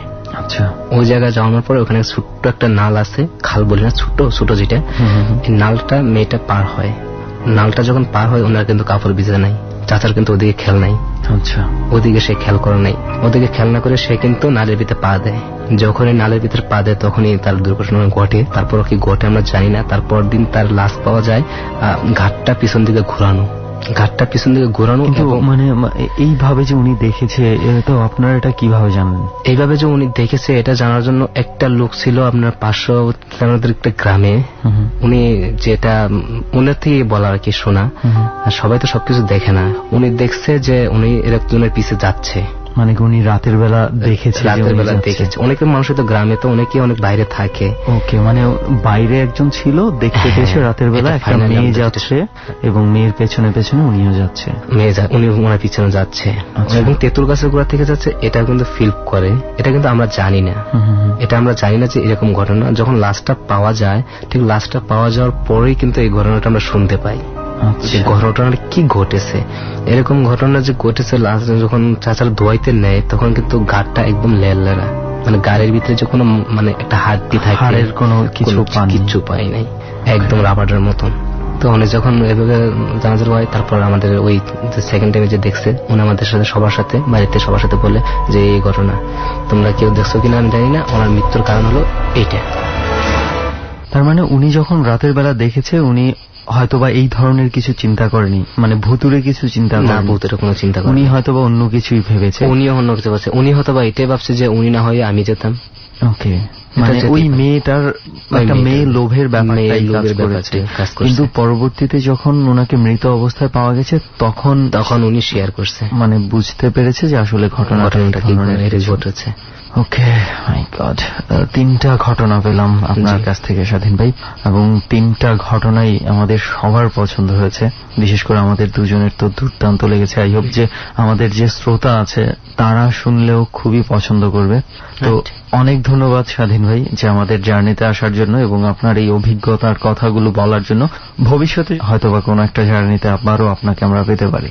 ওকে, থ্যাংক ইউ, আপনাকে ধন্যবাদ। তো একটার পর একটা ঘটনা শুনছি, বিশেষ করে আজকে রেহান প্রথম যেই ঘটনা দিয়ে শুরু করলাম আমরা, আই থিঙ্ক দুর্দান্ত একটা ঘটনা, এবং ডেফিনেটলি চেষ্টা থাকবে আমার আর তোর ওই বাড়িটার মধ্যে একবার হলো যাওয়ার যেন সুযোগ ঘটে, সেই চেষ্টাটা আমরা চালাই যাব। তবে আপাতত যেই চেষ্টা করি, চল মানে সময় আর নষ্ট না করে, সানি ভাই আছে এই মুহূর্তে আমাদের সঙ্গে, একটু তার কাছে চলে যাই। তারও এমন অনেক ধরনের নাকি ঘটনা আছে ডট টিমের কাছে শুনছি। তো সানি ভাইয়ের পরিচয়টা একটু সানি ভাইয়ের কাছেই জানি, একটু আপনার মুখে শুনি, সবাই শুনতে পাবে। আমি সানি আল ইসলাম। ওকে, কোথায় থাকেন আপনি? আমি নাটোর কানাইখালী থেকে। নাটোর থেকে এই জার্নিতে যুক্ত হয়েছেন, অনেক ধন্যবাদ সানি ভাই এত দূর থেকে আমাদের জার্নিতে যোগ দেওয়ার জন্য। তো সানি ভাই, যেটা শুনেছিলাম যে ডট টিমের কাছে আপনার সম্পর্কে আপনার বেশ কয়েকটা ঘটনা আছে, বিশেষ করে খুব কাছের মানুষদেরকে নিয়ে আপনার কিছু ঘটনার অভিজ্ঞতা রয়েছে। তো আমরা শুরু করি। প্রথম কোন ঘটনাটা আপনি আমাদেরকে শোনাতে চান? নিজের ছোট ভাইয়ের সাথে ঘটে যাওয়া ঘটনাটা আমি আগে শেয়ার করতে চাই। আচ্ছা আচ্ছা, তো ঠিক আছে, আপনার ছোট ভাইয়ের ঘটনা দিয়ে আজকে শুরু করি। আমার বাবা মার খুব ইচ্ছা ছিল আমার ছোট ভাইকে হাফিজিয়া মাদ্রাসায় পড়ানোর। আচ্ছা, তার আগে একটু বলেন তো এই ঘটনাটা আজ থেকে কতদিন আগের ঘটনা? আজ থেকে 5-7 বছর আগের ঘটনা।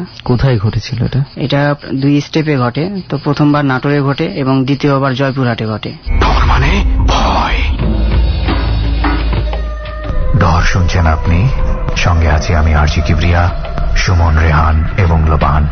রাতের গভীরতা, রাতের দ্বীপ্রহর, অদ্ভুত রকমের এক মায়াময়তা। এই মায়াবী রাতে কারো কারো কাছে চমৎকার একটা অনুভূতি, কিন্তু আমরা সেই সব অনুভূতি খুঁজে বেড়াচ্ছি যা একেবারেই অবৈজ্ঞানিক, মনের অন্তরালে বিভিন্ন রকম প্রশ্নের জন্ম দেয়, ভয়ের জন্ম দেয়। কারণ ডর মানে ভয়। ডর। আমরা শুরু থেকেই শুনি। ক্লাস 4 পাশ করানোর পর আমার ছোট ভাইকে আমাদের নাটোরের এক হাফিজিয়া মাদ্রাসায় ভর্তি করানো। তো আমাদের বাসা থেকে সেটা 2.5-3 কিলোমিটার দূরে ছিল।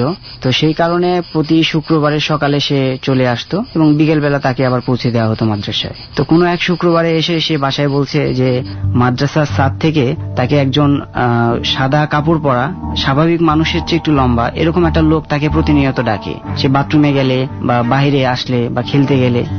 মাদ্রাসার ছাদ থেকে ডাকে মানে কখন? এটা সে যখন বের হয় সেই সময়। এটা কি দিনের বেলাতেও ঘটে? দিনের বেলাও ঘটে। আচ্ছা, সে দেখতে পাচ্ছে কিন্তু অন্য কেউ দেখতে পাচ্ছে না। তো এই অবস্থায় সে 2-3 সপ্তাহ একই রকমের ব্যাপার যখন বলতে থাকে, তো ছোট মানুষ সে কি দেখছে না দেখছে এই জন্য বাসার লোকজন তেমন একটা কেয়ার নেয় নাই। আচ্ছা। তো এক পর্যায়ে সে এক শুক্রবারে খুব ভয় পাচ্ছে, সে আর যাবে না। তো আব্বু আর তাকে জোরাজুরি করে নাই। তো সেদিন তাকে রাখার জন্য চিন্তা ভাবনা করে যে পরের দিন সকালে হয়তো বা তাকে দিয়ে আসবে। ওকে। তো সেদিন রাতে সে ঘুমিয়ে পড়ছে, তখন রাত 11:30 বা 12টা এরকম বাজে। তো এরকম সময়ে একটা লোককে বিছানা থেকে কিছু উপরে উঠানোর পর ছেড়ে দিলে পরে যেরকম একটা ধপ করে আওয়াজ হয়, এরকম একটা জোরে একটা আওয়াজ হয় এবং তারপরে সে কান্নাকাটি শুরু করে রুমে। এটা কি আপনাদের বাড়িতেই? আমাদের বাড়ি। আচ্ছা। তো এরপরে পাশের রুম থেকে আমার আব্বা আম্মা আসে তাড়াতাড়ি, এসে দেখে যে সে কান্না করতেছে। তো তাকে জিজ্ঞেস করে, তো বলে কেউ একজন তাকে অনেক উঁচা করে ফেলে এবং তারপরে সে হয়তোবা নড়াচড়া করে অথবা কোনো একটা রিজনে তাকে সেখান থেকে আবার ফেলে দেয়। আচ্ছা। তো সেদিন রাতে কিছু দেখতে পায়নি? কি হয়েছে, মানে কে তাকে উপরে তুলেছে? না, এরকম কোনো কিছু সে ফিল করে না। জাস্ট ঘুমের মধ্যে ছিল, কেউ একজন তাকে উপরে উঠায় ফেলছে। ঠিক ওই সময় যখন সে দেখছে যে সে একটু উঁচুতে, এরপর সে ওখান থেকে পড়ে যায়। তো এরপরে আব্বা আম্মা তার পাশে নিয়ে ঘুমিয়ে পড়ে। তো পরের দিন আব্বা আম্মা মনে করছে হয়তো বা এটা প্যারানর্মাল কোনো অ্যাক্টিভিটিস হতে পারে। তো এই কারণে আমার আব্বা আম্মা তাকে নিয়ে আমাদের বাড়ির পাশে একজন মৌলবী ছিলেন, তো মসজিদের ইমাম, তো ওনার কাছে নিয়ে যায়। তো উনি এই ব্যাপারটা দেখেন, দেখার পর বলেন যে এটা পরি জাতীয় কিছু, মানে জিনের ফিমেল যেটা হয় কি। আচ্ছা। তো এইটা তাকে ফলো করতেছে এবং তাকে হয়তোবা নিয়ে যাওয়ার চেষ্টা করতেছে এরকম কিছু। ছোট ভাইকে আমার বাবা মা বললো তাহলে এটাকে কি করা যায়। তো উনি সেই মানে এটার ব্যাপারে কিছু দোয়া কালাম পড়েন এবং পানি করে দেন, পড়ে দেন, আর একটা তাবিজ দিয়ে দেন সাথে রাখার জন্য। তো এটা তেমন কিছু না এরকম বলেই উনি আশ্বাস দেন। তো এইভাবে তাকে ওইখান থেকে ট্রিটমেন্ট করায় নিয়ে আসা হয়। সে তারপরেও ভয় পাচ্ছে ওখানে যাওয়ার জন্য। তো বাবা মার সাথে একরকম জেদাজেদি যে আমি ওই মাদ্রাসায় আর যাবো না। তো তার কারণে তাকে অন্য একটা মাদ্রাসায় আবার ভর্তি করানো হয় কিছুদিন পরে। আচ্ছা, এই ফাঁকে কি একটু একটা বিষয় একটু জানি আপনার কাছে, আপনারা কি খোঁজ নিয়েছিলেন মাদ্রাসায় অনেক সময় একটু মানে কঠোর শাসনের মধ্যে রাখা হয়? আপনার ভাই কি এই ধরনের শাসনের থেকে দূরে থাকার জন্য এই ভয়ের কথা বানিয়ে বলছে না তো? না, আমি সেই মাদ্রাসায় আমার বাবা যান এবং সেখানে গিয়ে এই ব্যাপারটা বলেন। তো তারা বলছে যে না, এরকম প্যারানর্মাল কোনো অ্যাক্টিভিটিস এর আগে হয় নাই। আচ্ছা আচ্ছা, মানে একটু খোঁজ খবর নিয়েছে মাদ্রাসায়। আচ্ছা, তারপর হলো আরেকটা মাদ্রাসায় তাকে ভর্তি করানো হলো। তার একটা মাদ্রাসায় ভর্তি করানোর পর রাত 10টার দিকে সে হুট করে বাসায় এসে হাজির। তো এটা দেখে সবাই একটু অবাক যে সে একা ছোট মানুষ। ওই মাদ্রাসাটা আপনাদের বাড়ি থেকে 3 কিলো 3.5 কিলো দূরে হবে। ওকে, একা রাত 10টার সময় আসছে। তো এটা দেখে একটু অবাকই হয়ে গেছে সবাই। তো তাকে জিজ্ঞেস করছে যে তুমি কেন আসছো, তো একা কেন? তো সে বলতেছে যে আমি মাদ্রাসায় পড়বো না, আমি এখানেও ভয় পাচ্ছে সে। আচ্ছা, একই ঘটনা ঘটছে এখানে? হ্যাঁ, একই ঘটনাই ঘটছে তার সাথে। তো এই কারণে সে তাকে বাড়িতে রাখা হয় এবং আবার সেই মাদ্রাসার টিচারদের সাথে শেয়ার করে এই ব্যাপারটা। তো এই ব্যাপারটা শেয়ার করার পর মাদ্রাসার টিচাররাও সেখানকার বলছে যে না, আমাদের এখানে এরকম কোনো প্যারানর্মাল অ্যাক্টিভিটিস নেই। তো তারপরে সেখান থেকে আমার আম্মা তাকে আবারও নতুন করে তাকে ট্রিটমেন্ট করানো হয়, একজন সেই মৌলবীর কাছে নিয়ে যায়। তো তিনি বলতেছে যে আমি তো ভালোভাবেই করে দিয়েছি, মানে সে আগের যে মাদ্রাসাটা ছিল সেই মাদ্রাসায় সে যে জায়গায় খেলতে যাইতো সেখানে আমের গাছের কাছে এইরকম ধরনের কোনো কিছু ছিল। তো সেখান থেকে এটা ওই যে মৌলবীর কাছে ওনাকে মৌলবী বলছে যে সেই আম গাছের এখানে কিছু একটা আছে। তো ঠিক ওইখান থেকেই সে ওই এর সাথে চলে আসছে। ওকে। তো সে যেহেতু এই মাদ্রাসায় পড়ছে না, তো তাকে আবার নতুন করে আবার স্কুলে ভর্তি করানো হয়। তো এই মাদ্রাসা থেকে ফিরে আসার পর সে একটু অস্বাভাবিক আচরণ করতেছে। দেখা যাচ্ছে রুমে সবসময় দরজা বন্ধ করে থাকে এবং ঠিক সন্ধ্যার পরে মাগরিবের যে সময় আজানটা হয় তার 10-15 মিনিট পর থেকে গোসল করতেছে আধা ঘন্টা 1 ঘন্টা, মানে উত্তরবঙ্গে বেশি ঠান্ডা থাকে এবং সেই সময় ওকে কোনোভাবে থামানো যাচ্ছে না এবং এটা প্রতিদিনই করছে সে। তো এবং রুমে সবসময় লাইট অফ করে থাকে, কারোর সাথে কোনো কথা বলে না। মানে আবার দেখা যাচ্ছে আমার বাড়ির সামনে একটা আমের গাছ আছে, সে আমের গাছের সাথে পা উপরে দিয়ে মাথা নিচে দিয়ে সে ঝুলে আছে আধা ঘন্টা 1 ঘন্টা, যে জায়গায় কিছুক্ষণ সময় থাকলে পারি স্বাভাবিক মানুষের সমস্যা, মানুষের রক্ত চলে আসার কথা। তো আমার আব্বার কখন মানে আম গাছে ঝুলে থাকে কি এটাও একটা নির্দিষ্ট সময়? হ্যাঁ, নির্দিষ্ট সময়। এটা ঘুম থেকে উঠবে, উঠার পরে গিয়ে ওখানে ঝুলে থাকবে সকালবেলা। আচ্ছা, এরকম চলতেছে। তো এই জিনিসটা আমার আব্বার কাছে মনে হয়েছে যে হয়তোবা মানসিক কোনো সমস্যা, এই কারণে তাকে পাবনায় একটা ডাক্তারের কাছে দেখানো হয়। তো সেই ডাক্তার তাকে কিছু ওষুধ লিখে দেয়। তো এই ওষুধটা দেওয়ার পরে সে প্রতিনিয়ত খালি ঘুমাতোই। আচ্ছা। তো ঘুমের পরিমাণ বেশি এবং রুমে সব সময় থাকতো, রুম থেকে বের হতো না। তো এইভাবেই তার স্কুল লাইফ গুলো কিছু 7-8 পর্যন্ত চলছে। তো এর মধ্যে সে একটা স্কুলে বেশি দিন পড়তো না, 4 মাস 5 মাস পড়ার পর সে বলতে এই স্কুল আর ভালো লাগতেছে না, এখানে আমি পড়বো না। তো বাধ্য হয়ে তাকে আরেকটা স্কুল চেঞ্জ করানো লাগতো। তো এবার সে নাটোরে আর পড়তে যাচ্ছে না, মানে নাটোরের এনভায়রনমেন্টটা তাকে একদম করে ফেলছে, মানে বিষাক্ত করে ফেলছে, এরকম তার কাছে মনে হচ্ছে। তো তাকে আমার বাবার একজন পরিচিত টিচার ছিল। স্কুলে পড়তে না চাওয়ার কি কোনো কারণ ছিল? যেমন মাদ্রাসা একটা ভয় পেত, তো স্কুলে কি এই ধরনের কিছু না, এরকম কোনো প্যারানরমাল কোনো কিছু সে শো করতো না, বাট তার কাছে এই স্কুলে যাওয়াটা আর ভালো লাগতো না, এরকম কিছু। তো তাকে জয়পুরহাটে একটা টেকনিক্যাল স্কুল অ্যান্ড কলেজে পড়ানোর জন্য স্থির করা হয় যে ওইখানে একটা টিচার আমাদের পরিচিত আছে আমার বাবার। তো উনি একটা ম্যাচে থাকেন, তো ওইখানে স্টুডেন্টরা সাথে উনি একসাথেই থাকেন। তো যেহেতু উনি স্টুডেন্টদের টেক কেয়ার করেন, পড়ানোর ব্যাপারেও হেল্প করেন, এই কারণে ওইখানে পড়তে যাওয়ার ব্যাপারে আরো বাবা আগ্রহী হন। তো তাকে ওইখানে নিয়ে গিয়ে রেখে আসা হয়। তো ওইখানে রাখার পর তো ওইখানে স্যার 3টা ব্যাচ পড়াইতেন। এর মধ্যে বিকেলের ব্যাচে একটা ছাত্রী ছিল, সে হুট করে একদিন স্যার শুনতে পেল গলায় দড়ি দিয়ে মারা গেছে। ওই ছাত্রীটা। আচ্ছা। তো যেহেতু আমার ভাই ছোট ছিল আর নতুন ছিল, তো ওকে বলা হয়েছিল যে তুমি যেহেতু নতুন আসছো, এগুলো তো আশপাশে কিছু চেনো না, তুমি এখানে থাকো আর সবাই আমরা দেখে আসি। বাকি যারা স্টুডেন্টরা ছিল তাদের সাথে ও পরবর্তীতে চলে যায় ওই বাসায়, আমার ছোট ভাই। আচ্ছা। তো ওইখানে যাওয়ার পর ওইখানে ফিরে আসে সন্ধ্যার পরে, মানে যেই বাসায় সুইসাইড করেছে ওই বাসায় দেখতে গিয়েছে। জি। ওকে, সেখান থেকে সন্ধ্যার পরে ফিরে আসে। তো সন্ধ্যার পরে ফিরে আসার পর থেকে তার মধ্যে অস্বাভাবিক আচরণগুলো বেড়ে যায়। যেমন সে দেখা যাচ্ছে স্যারকে বলতেছে তুই, স্টুডেন্ট যারা ছিল, যেহেতু এটা টেকনিক্যাল স্কুল অ্যান্ড কলেজ, তো ওইখানে 9 থেকে ও 8-এ পাস করছে, তো ওদেরকেও তুই করে বলছে। এইভাবে মানে সবাইকে মারধর করতেছে এবং ওর চোখগুলো লাল এবং লোম প্রত্যেকটা গোড়াগুলো খাড়া খাড়া। এই অবস্থায় সে বেডের মধ্যে বসে আছে। তো বেডের মধ্যে মানুষ মেডিটেশন করে, ঠিক এইরকম একটা ধ্যান নিয়ে সে বসে আছে। তো তাকে জিজ্ঞেস করলে কোনো অ্যান্সার করতেছে না এবং বেশি প্রেশার ক্রিয়েট করে কোশ্চিন করলে সে খুব রেগে যাচ্ছে। তো এক পর্যায়ে স্যার ওকে বোঝানোর চেষ্টা করতেছে, স্টুডেন্টরাও বোঝাচ্ছে, কোনোভাবে ওকে ওখান থেকে মানে বোঝানোর স্বাভাবিক অবস্থায় নিয়ে আসতে পারতেছে না।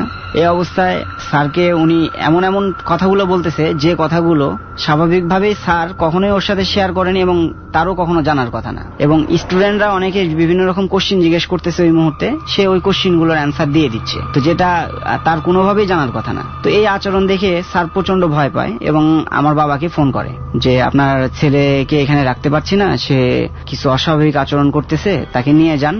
স্যারটা জিন ভূত পেত এই ব্যাপারে আগ্রহটা কম, বলতেছে বাসায় নিয়ে যান, নিয়ে গিয়ে সুস্থ করে তারপরে এখানে পাঠান। তো আমাকে পাঠালো বাবা যে কি ব্যাপার হয়েছে, ব্যাপারটা তো বুঝতে পারছি না, স্যারও ক্লিয়ার করে কিছু বলছে না। তো আমি যাই, যাওয়ার পর যখন আমি গেটটাতে ঢুকবো সেই সময় দেখি সে খালি গায়ে লুঙ্গি পরা, মানে খুব গলা ছেড়ে গান গাচ্ছে এবং আমাকে দেখে সে সিটি দিচ্ছে। তো আমাকে বলছে তুই এখানে আসছিস কেন? সাথে কোনো কথা বললাম না, যেহেতু স্যার ওর ব্যাপারে কিছু বলছে আমাকে। আমি সরাসরি স্যারের কাছে গেলাম। তো স্যার বলে যে এরকম একটা ব্যাপার ঘটছে। ও এর মধ্যে সকালবেলা সে নিজের হাত নিজে কেটে ফেলছে, এটা কারণটা একটু পরে বলছি আমি।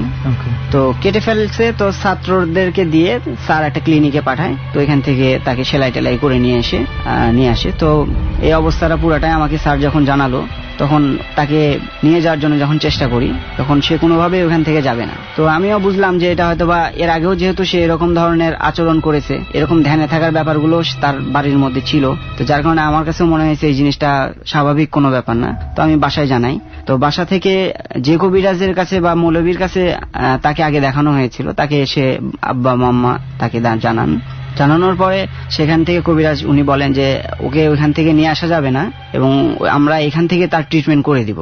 তো এই কারণে তাকে ওইখানে রাখতে হচ্ছে, কিন্তু স্যার এবং স্টুডেন্ট যারা আছে তারা খুব ভয় পাচ্ছে, যার কারণে তাকে আবার নিয়ে আসতেও হচ্ছে আমাদের। তো তাকে অনেক চেষ্টা করতেছি, সে কোনোভাবে আসতেছে না। তো সেই দিন বিকেলে ওই ম্যাচের একজন স্টুডেন্ট ছিল, সে আমাকে বলতেছে ভাইয়া আপনি যদি আমাকে অনুমতি দেন তাহলে পারে আমি একজনের কাছ থেকে কিছু তেল পড়া এনে দিতে পারি। আমি বললাম ঠিক আছে তুমি আনো।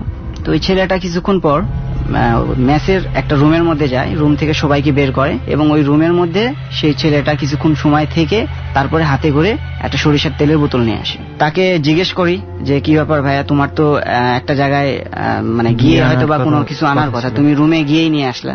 তো সে আমাকে বলছে ভাই আমি এখন না, আমি আপনাকে পরে বলবো ব্যাপারটা। তাহলে ঠিক আছে। তখন ও সরিষার তেল নিয়ে এসে আমার ছোট ভাইয়ের গায়ে মেখে দেয়। তো মেখে দেওয়ার মাত্র সে স্বাভাবিক যে অবস্থায় ছিল তার চেয়ে প্রচন্ড বেগে খেপে গেছে, হ্যাঁ, যে তার গায়ে কেন তেল দেওয়া হয়েছে। তো বলা মাত্রই সে সাথে সাথে এসে গোসল করে ফেলে।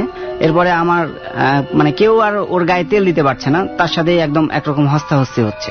তো এক পর্যায়ে আমার ছোট ভাইকে মানে আমি নিজে হাতে তেল নিয়ে তার গায়ে আদর বুলিয়ে দেওয়ার মতো করে তার গায়ে যখন দিই, তখন সে আবার খেপে গেছে, আবার গিয়ে সে আবার গোসল দিছে। তো সেই সময় ঠান্ডার সময় ছিল। তো স্যার বলতেছে যে ঠান্ডার সময় তাকে যদি বারবার প্রেসার ক্রিয়েট করো বা তেল দাও তাহলে পরে সে দেখা যাচ্ছে ঠান্ডায় আবার গোসল করবে, তো ঠান্ডা লাগতে পারে, তো এটা না করাই ভালো। তো ছেলেটা আমাকে বলে যে আপনারা সবাই একটু গেটের বাইরে দাঁড়ান, আমি একা ওর সাথে কথা বলবো। তো ও তেল নিয়ে তার একটা আঙ্গুল চিপে ধরে রাখছে। তো এবার ওর শক্তি মানে প্রচন্ড শক্তি খাটাচ্ছে, বাট শক্তিগুলো ওই আঙ্গুলের কাছে কেমন যেন নিউট্রাল হয়ে যাচ্ছে। তো এভাবে ওর কাছে বিভিন্ন রকম কোশ্চিন জিজ্ঞেস করতেছে, তুই কে, কোথায় থেকে আসছিস। ব্যাপারটা ঘটে সেটা হচ্ছে যে ওর সাথে একটা পরী আছে এবং পরীটার একটা মেয়ে আছে এবং সে হিন্দু সম্প্রদায়ের। তো তার সাথে ছোট ভাইয়ের বিয়ে দিতে চায়।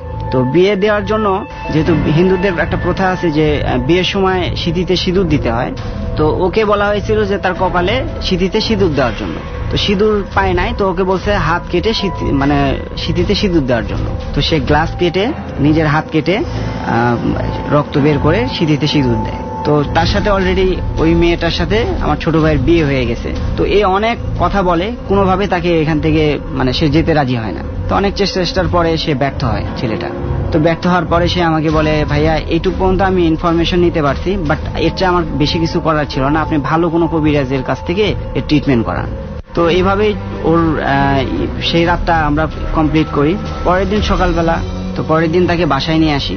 তো বাসায় নিয়ে আসার পরে সে প্রচন্ড খেপে গেছে যে তাকে কেন জোর করে বাসায় নিয়ে আসা হলো। বাসায় এসে ডাক্তারের দেখানো হয়, তো কোনো উন্নতি না হওয়ার কারণে তাকে আবার কবিরাজের কাছে নিয়ে যাওয়া হয়। তো কবিরাজের কাছে যখন নিয়ে যাওয়া হচ্ছে, কবিরাজের বাসাটা মেইন রোড থেকে 10 কিলো রাস্তা, তাকে ভুটভুটিতে যেতে হবে।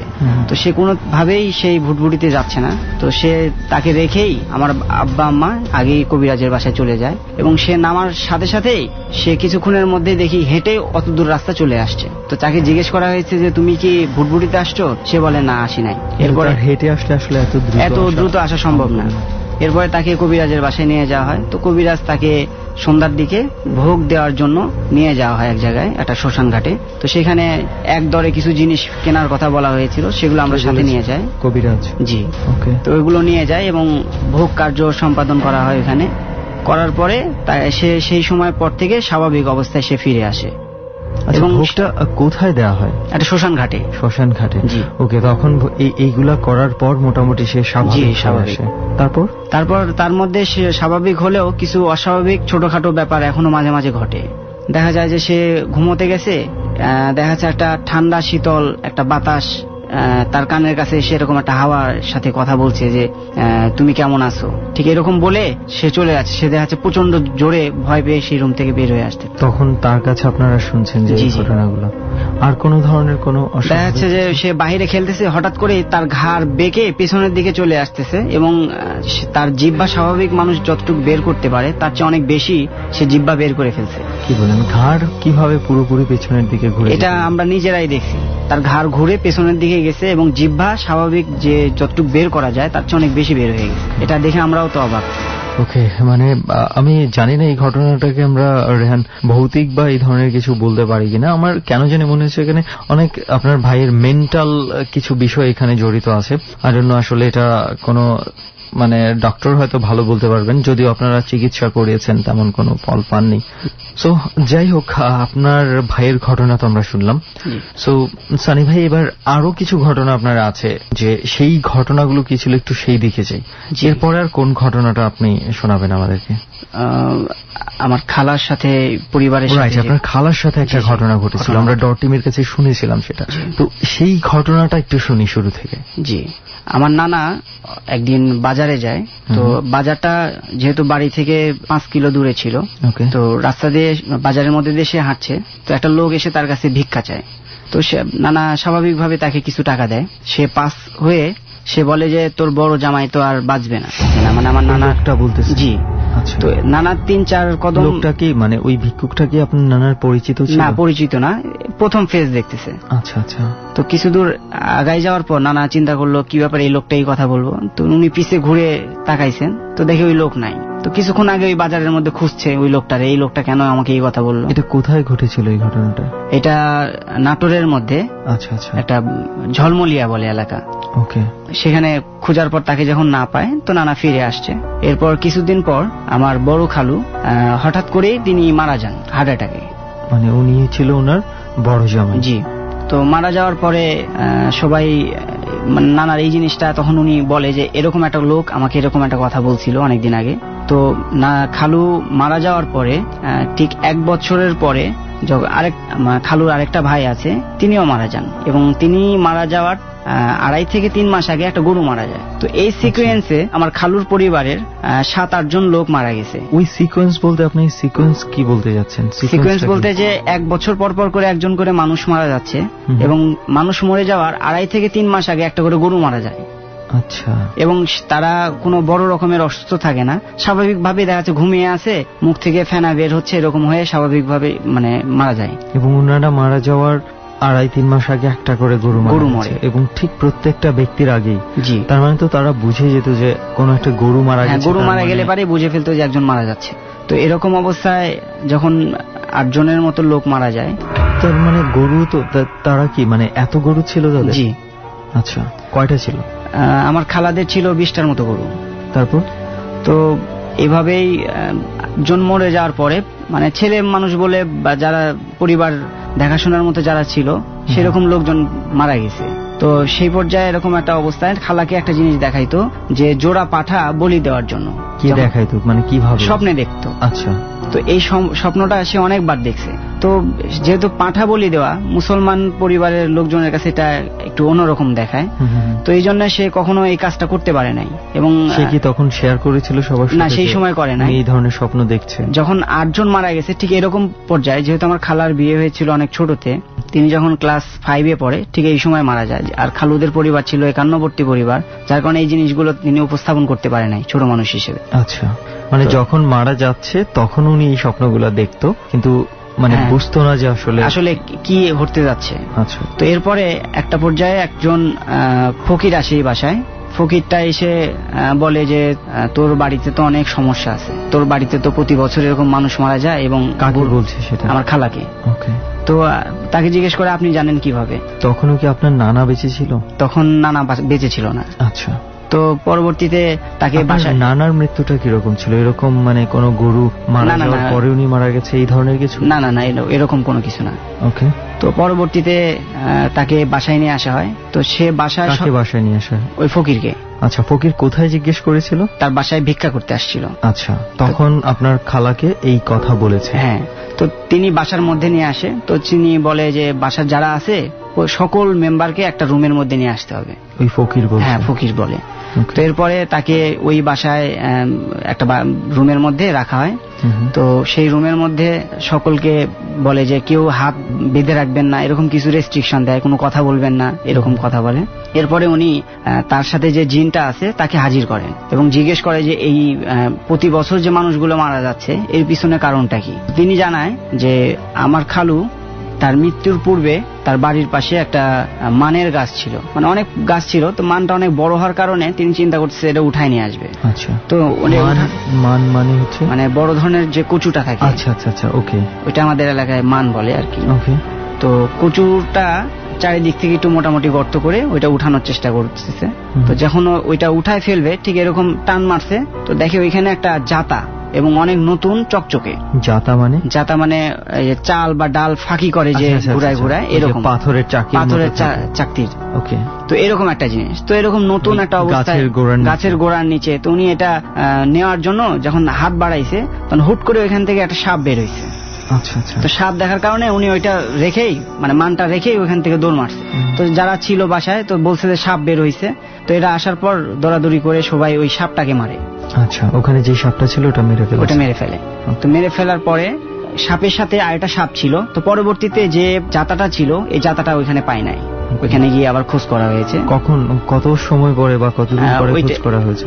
ওই কিছুক্ষণ পরে ওই জাতাটা আবার খোঁজ করতে গিয়ে হয়েছে। সাপটা আগে সবাই যখন চিল্লাচিল্লি করতে আসছে লাঠি সোটা নিয়ে এই সাপকে মারা হয়েছে। এরপরে একটা সাপ আমার খালার বাসার বিভিন্ন জায়গায় দেখা যায় এবং বড় বড় সাপের যে খোলস ছেড়ে দেয় এটা বিভিন্ন জায়গায় পড়ে থাকে।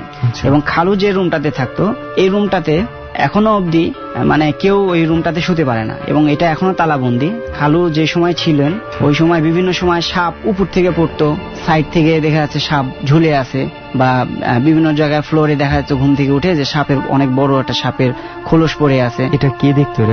সবাই দেখতো। আচ্ছা। এবং ওই রুমে কেউ ঘুমাইতে পারতো না। খালু কি ওই রুমটার মধ্যে? শুধু ওই রুমটাতে। আচ্ছা, পুরো আপনাদের যে ওই পাড়াতেও কি বিভিন্ন বাড়িতে সাপ দেখা যেত? না না না, শুধু আমার খালার বাড়ির আশেপাশে যে জায়গাগুলো ছিল এরকম জায়গাতে এবং ওই বাড়ির রুমটার মধ্যে এই জিনিসগুলো বেশি হতো।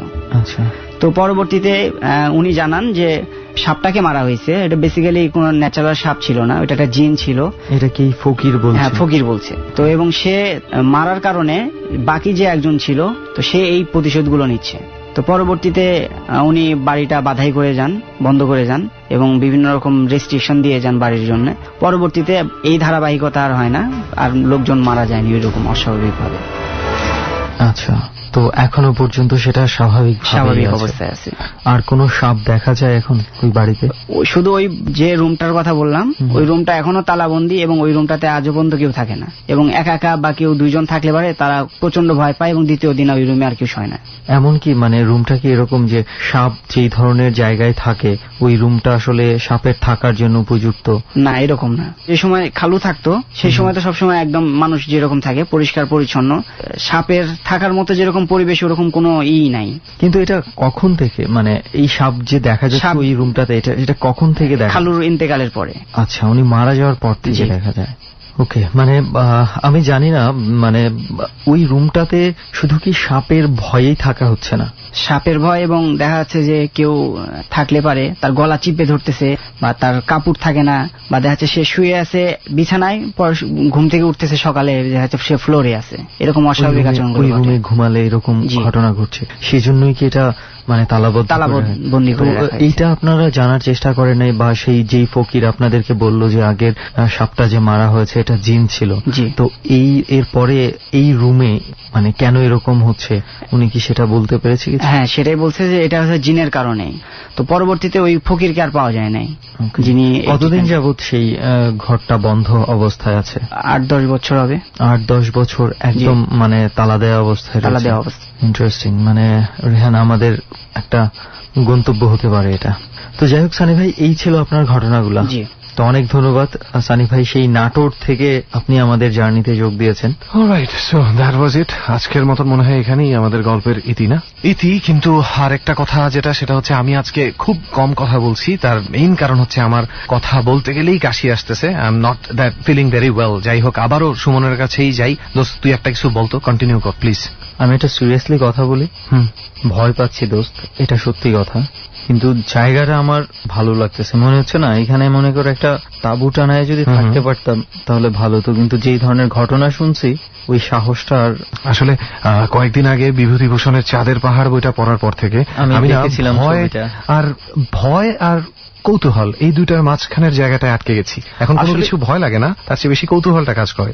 পাহাড়ি এলাকায় রাত দেখলাম, পাহাড়ি এলাকায় দিন। আসলে পাহাড়ি এলাকার সৌন্দর্য বা এইসব এলাকার সৌন্দর্য দেখতে হলে এমন ভয় মানে ভয়ের সামনাসামনি হইতেই হবে। সবচেয়ে বড় কথা হচ্ছে একটা জিনিস কিন্তু বলা হয়নি, এটার জন্য সবাই অপেক্ষা করছে। কেন এই জায়গাটা, কেন এই পাহাড়ের চিপায় এই গাঢ় অন্ধকারে আজকে আমরা দুইজন সবাইকে নিয়ে আসছি?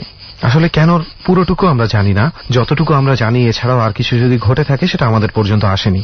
এই এলাকাতে আসার ঘটনাটা হচ্ছে কি জানিস? হ্যাঁ, এইখানে এই যে আমরা যেখানে বসে আছি এখান থেকে কিন্তু একটু দূরে একটা জাম গাছ দেখতে পাচ্ছি। হ্যাঁ হ্যাঁ হ্যাঁ, এই জাম গাছটাকে ঘিরে বেশ কিছু ঘটনা আছে এই এলাকার মধ্যে। আচ্ছা, এবং খুব সম্ভবত এটা শুধুমাত্র এলাকাবাসীদের কাছে একটু বেশি পরিচিত। ঘটনা হচ্ছে যে এখানে এখনো পর্যন্ত 2 থেকে 3 জন মানুষ মারা গেছে, বিশেষ করে দুটো প্রায় 15-16 বছরের ছেলে ছিল। পরপর এই ঘটনা ঘটেছে। একজন হচ্ছে এখানে মানে কিছু না, হঠাৎ করে দিনের বেলা এসে মানুষ দেখে পড়ে আছে, পরের থেকে সে প্যারালাইজড হয়ে গেছে এবং এর কিছুদিন পর ছেলেটা মারা গেছে। এরও কিছুদিন পর এই গাছটাতে রাতের বেলা একজনকে খুঁজে পাওয়া গেছে ফাঁসিতে ঝুলন্ত অবস্থায়। সুইসাইড, কিন্তু তার সুইসাইড করার মতো কোনো ধরনের কোনো কিছু ছিল না। তো সবকিছু মিলায়া এই জায়গাটাকে মানুষজন যখন দিনের বেলাও যায়, এমনিতেই পুরো এলাকাটাই দেখতে পাচ্ছিস যে ভয়ঙ্কর এলাকা। ড্যাম শিওর দিনের বেলা কেউ যদি একদম 12টার সময় হেঁটে যায় একটা ভয় কাজ করবে, যদি একা হেঁটে যায়। এটা ট্রু। আসলে কিছু কিছু জায়গায় আছে এরকম, এই জায়গাটাও দেখেই বোঝা যাচ্ছে যে দিন রাত অন্য কথা, কিন্তু কেমন যেন একটা গা ছমছমে পরিবেশ সবসময় বিরাজ করে। এবং এই জন্য এই এলাকার মানুষজন খুব সহজে এই জায়গাটা মানে আসতে চায় না, এই জায়গাটা এড়ায় চলার চেষ্টা করে আর কি। আমার মনে হয় আমাদেরও এখন এই এলাকাটা এড়িয়ে মোটামুটি চলে যাওয়া উচিত, বিকজ ইটস টু লেট। ভোর হয়ে যেতে বেশি সময় লাগবে না বোধহয়। ওকে, চল। আর হ্যাঁ, ওই যে শেষ কথাটা যেটা বলি ওটা তো বলা হয়নি, believe it or not, fear does exist. আজকের মতো বিদায় নিচ্ছি। সামনের বৃহস্পতিবারে কোনো এক ভয়ঙ্কর জায়গায় আবারও 2 জন থাকবো। ডর মানে ভয়।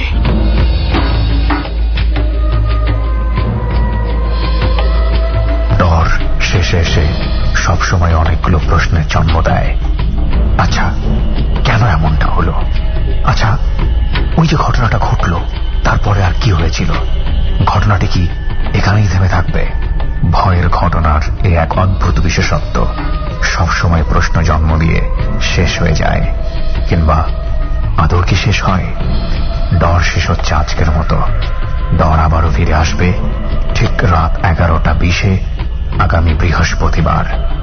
পুরো সপ্তাহ জুড়ে আমরা খুঁজে বেড়াবো এমন একটি হন্টেড প্লেস যেখানে ঘটে গেছে ভৌতিক কাকতালীয় সব ঘটনা। আপনি যদি সেই টিমের সাথে যোগ দিতে চান, কান পাতুন এবিসি রেডিওতে ফোন করুন 0961-3892892 এই নাম্বারে। আজকের মতো শুভরাত্রি। আর যে কিবরিয়া, সুমন, রেহান এবং লোবানের কাছ থেকে।